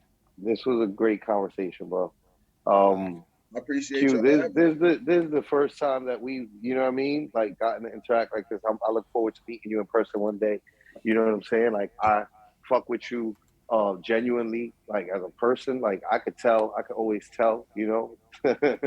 Like I feel like, especially with us who are like active enough on the book and shit, like it's almost like seeing a neighbor. You know what I'm saying? Thanks. Like when the posts come through, you know what I'm saying? And when we're all talking about certain things, it's like we're all, you know, like, we all coming from the same perspective and have like a different addition to like the equation. You know what I'm saying? You, Frank, me, like I've enjoyed, you know what I'm saying, like having you as a friend online, but like I look forward to, you know, meeting you in person. The respect is mutual, G. I definitely appreciate it. And it was great getting to know your story, yo, because like it was actually like that's what like I kind of figured, you know what I mean? Like it was gonna be an interesting story, and you did not disappoint. No, that was super interesting. I have a fast question because the Linda is still with us. Hollywood Hulk Hogan or Hulk Hogan? Oh, Hollywood Hulk Hogan for sure. Oh my God, Hollywood Hulk Hogan. That man is the whole reason we had an Attitude Era. If Hollywood Hulk Hogan and the NWO didn't happen, Vince McMahon would have never been desperate enough to let the wrestlers be themselves. Because that was literally him being desperate and him about to go out of business. He tried to control every other facet. And when he realized, you know what, I'm about to lose all my money anyway. Stone Cold, go be yourself. Shawn Michaels, go be yourself. Brett, go talk how you normally talk. Once that started happening, bang, money. But that was only because of Hogan and the NWO, really, because they were about to put Vince out of business. So I'm always more of a fan of Hogan because he's responsible for two great eras of wrestling somehow. Facts. Word. That's a great answer. Word. Nah, because you know what? By then I was super out of it, right? But like you always have like, at least I've always had friends that like are like super into it. So like they keep me abreast even peripherally, and I feel like that NWO era was huge. Super and then didn't the cross shit dude come from that shit? Yes, that shit, was on the other channel. that shit was huge. Like that's the type of shit that like that permeates into like American culture, right? Like that became like an American culture thing. You know what I'm saying? So like, and I remember again, right? Like I remember that other era and like Hulk Hogan and the shirt ripping and WrestleMania being like, he was the, you know, I definitely had a Hulk Hogan toy. You know what I'm saying? Growing up. And like for him to have that effect then and then again later on, like you saying, you know, he like reinvented himself. Later. Like that's like, think about that's like Jay-Z shit. Like Jay-Z shit. Yeah. Jay-Z, reinvents like, himself. He could come out in any era and he'll fucking hit a banger. This motherfucker was in the 1986 fucking rock and wrestling, killed it. Back when everybody started going to South Park, this 40-year-old man was still leading the curve of teenagers. Like that people don't realize how hard, like, I can't even relate with a fucking 20-year-old now. Imagine being the driving force behind teenagers at 40. That's fucking crazy. You know what that is though? That is the ingenuity of like when you are an established professional in your career and you care about it. Right. You know what I mean? And like a lot of those wrestlers still weren't like established career wrestlers, you know? And the ones that were, you know, did not have the pressure of being that big to have the ingenuity to come up with that, you know?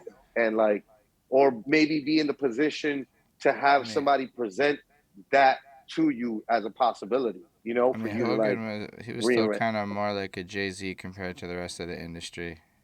Yeah, like, if there's a Jay-Z in wrestling, it's got to be Hogan, because the only person that was just transcending era. Like everybody else, had he not had his like career-ending incident, he'd probably still be making some kind of waves. He'd probably still be leg driving motherfuckers to this day if his body would let him. It's crazy. Facts. but yeah, that was a really cool answer to that. I appreciate you coming through. Again, for real, appreciate you, Q. I appreciate you. This is a big conversation. There's a lot in this to unpack for anyone that's gonna watch it, because like you really dropped a lot of big knowledge on us. So I'm really grateful for it, honestly. But yeah, so thank you all to who watched with us, because believe it or not, there are people who stuck it through the whole time, and that's how it goes. I can't say it's a crazy number of people. There's like 3 or 4 people that stuck it through for several hours with us. It's like that. And so, yeah, thank you all to those that are with us. Thank you all to those who are going to watch it in the future, too. Y'all are wonderful. Make sure to like, comment, subscribe, and all that good stuff.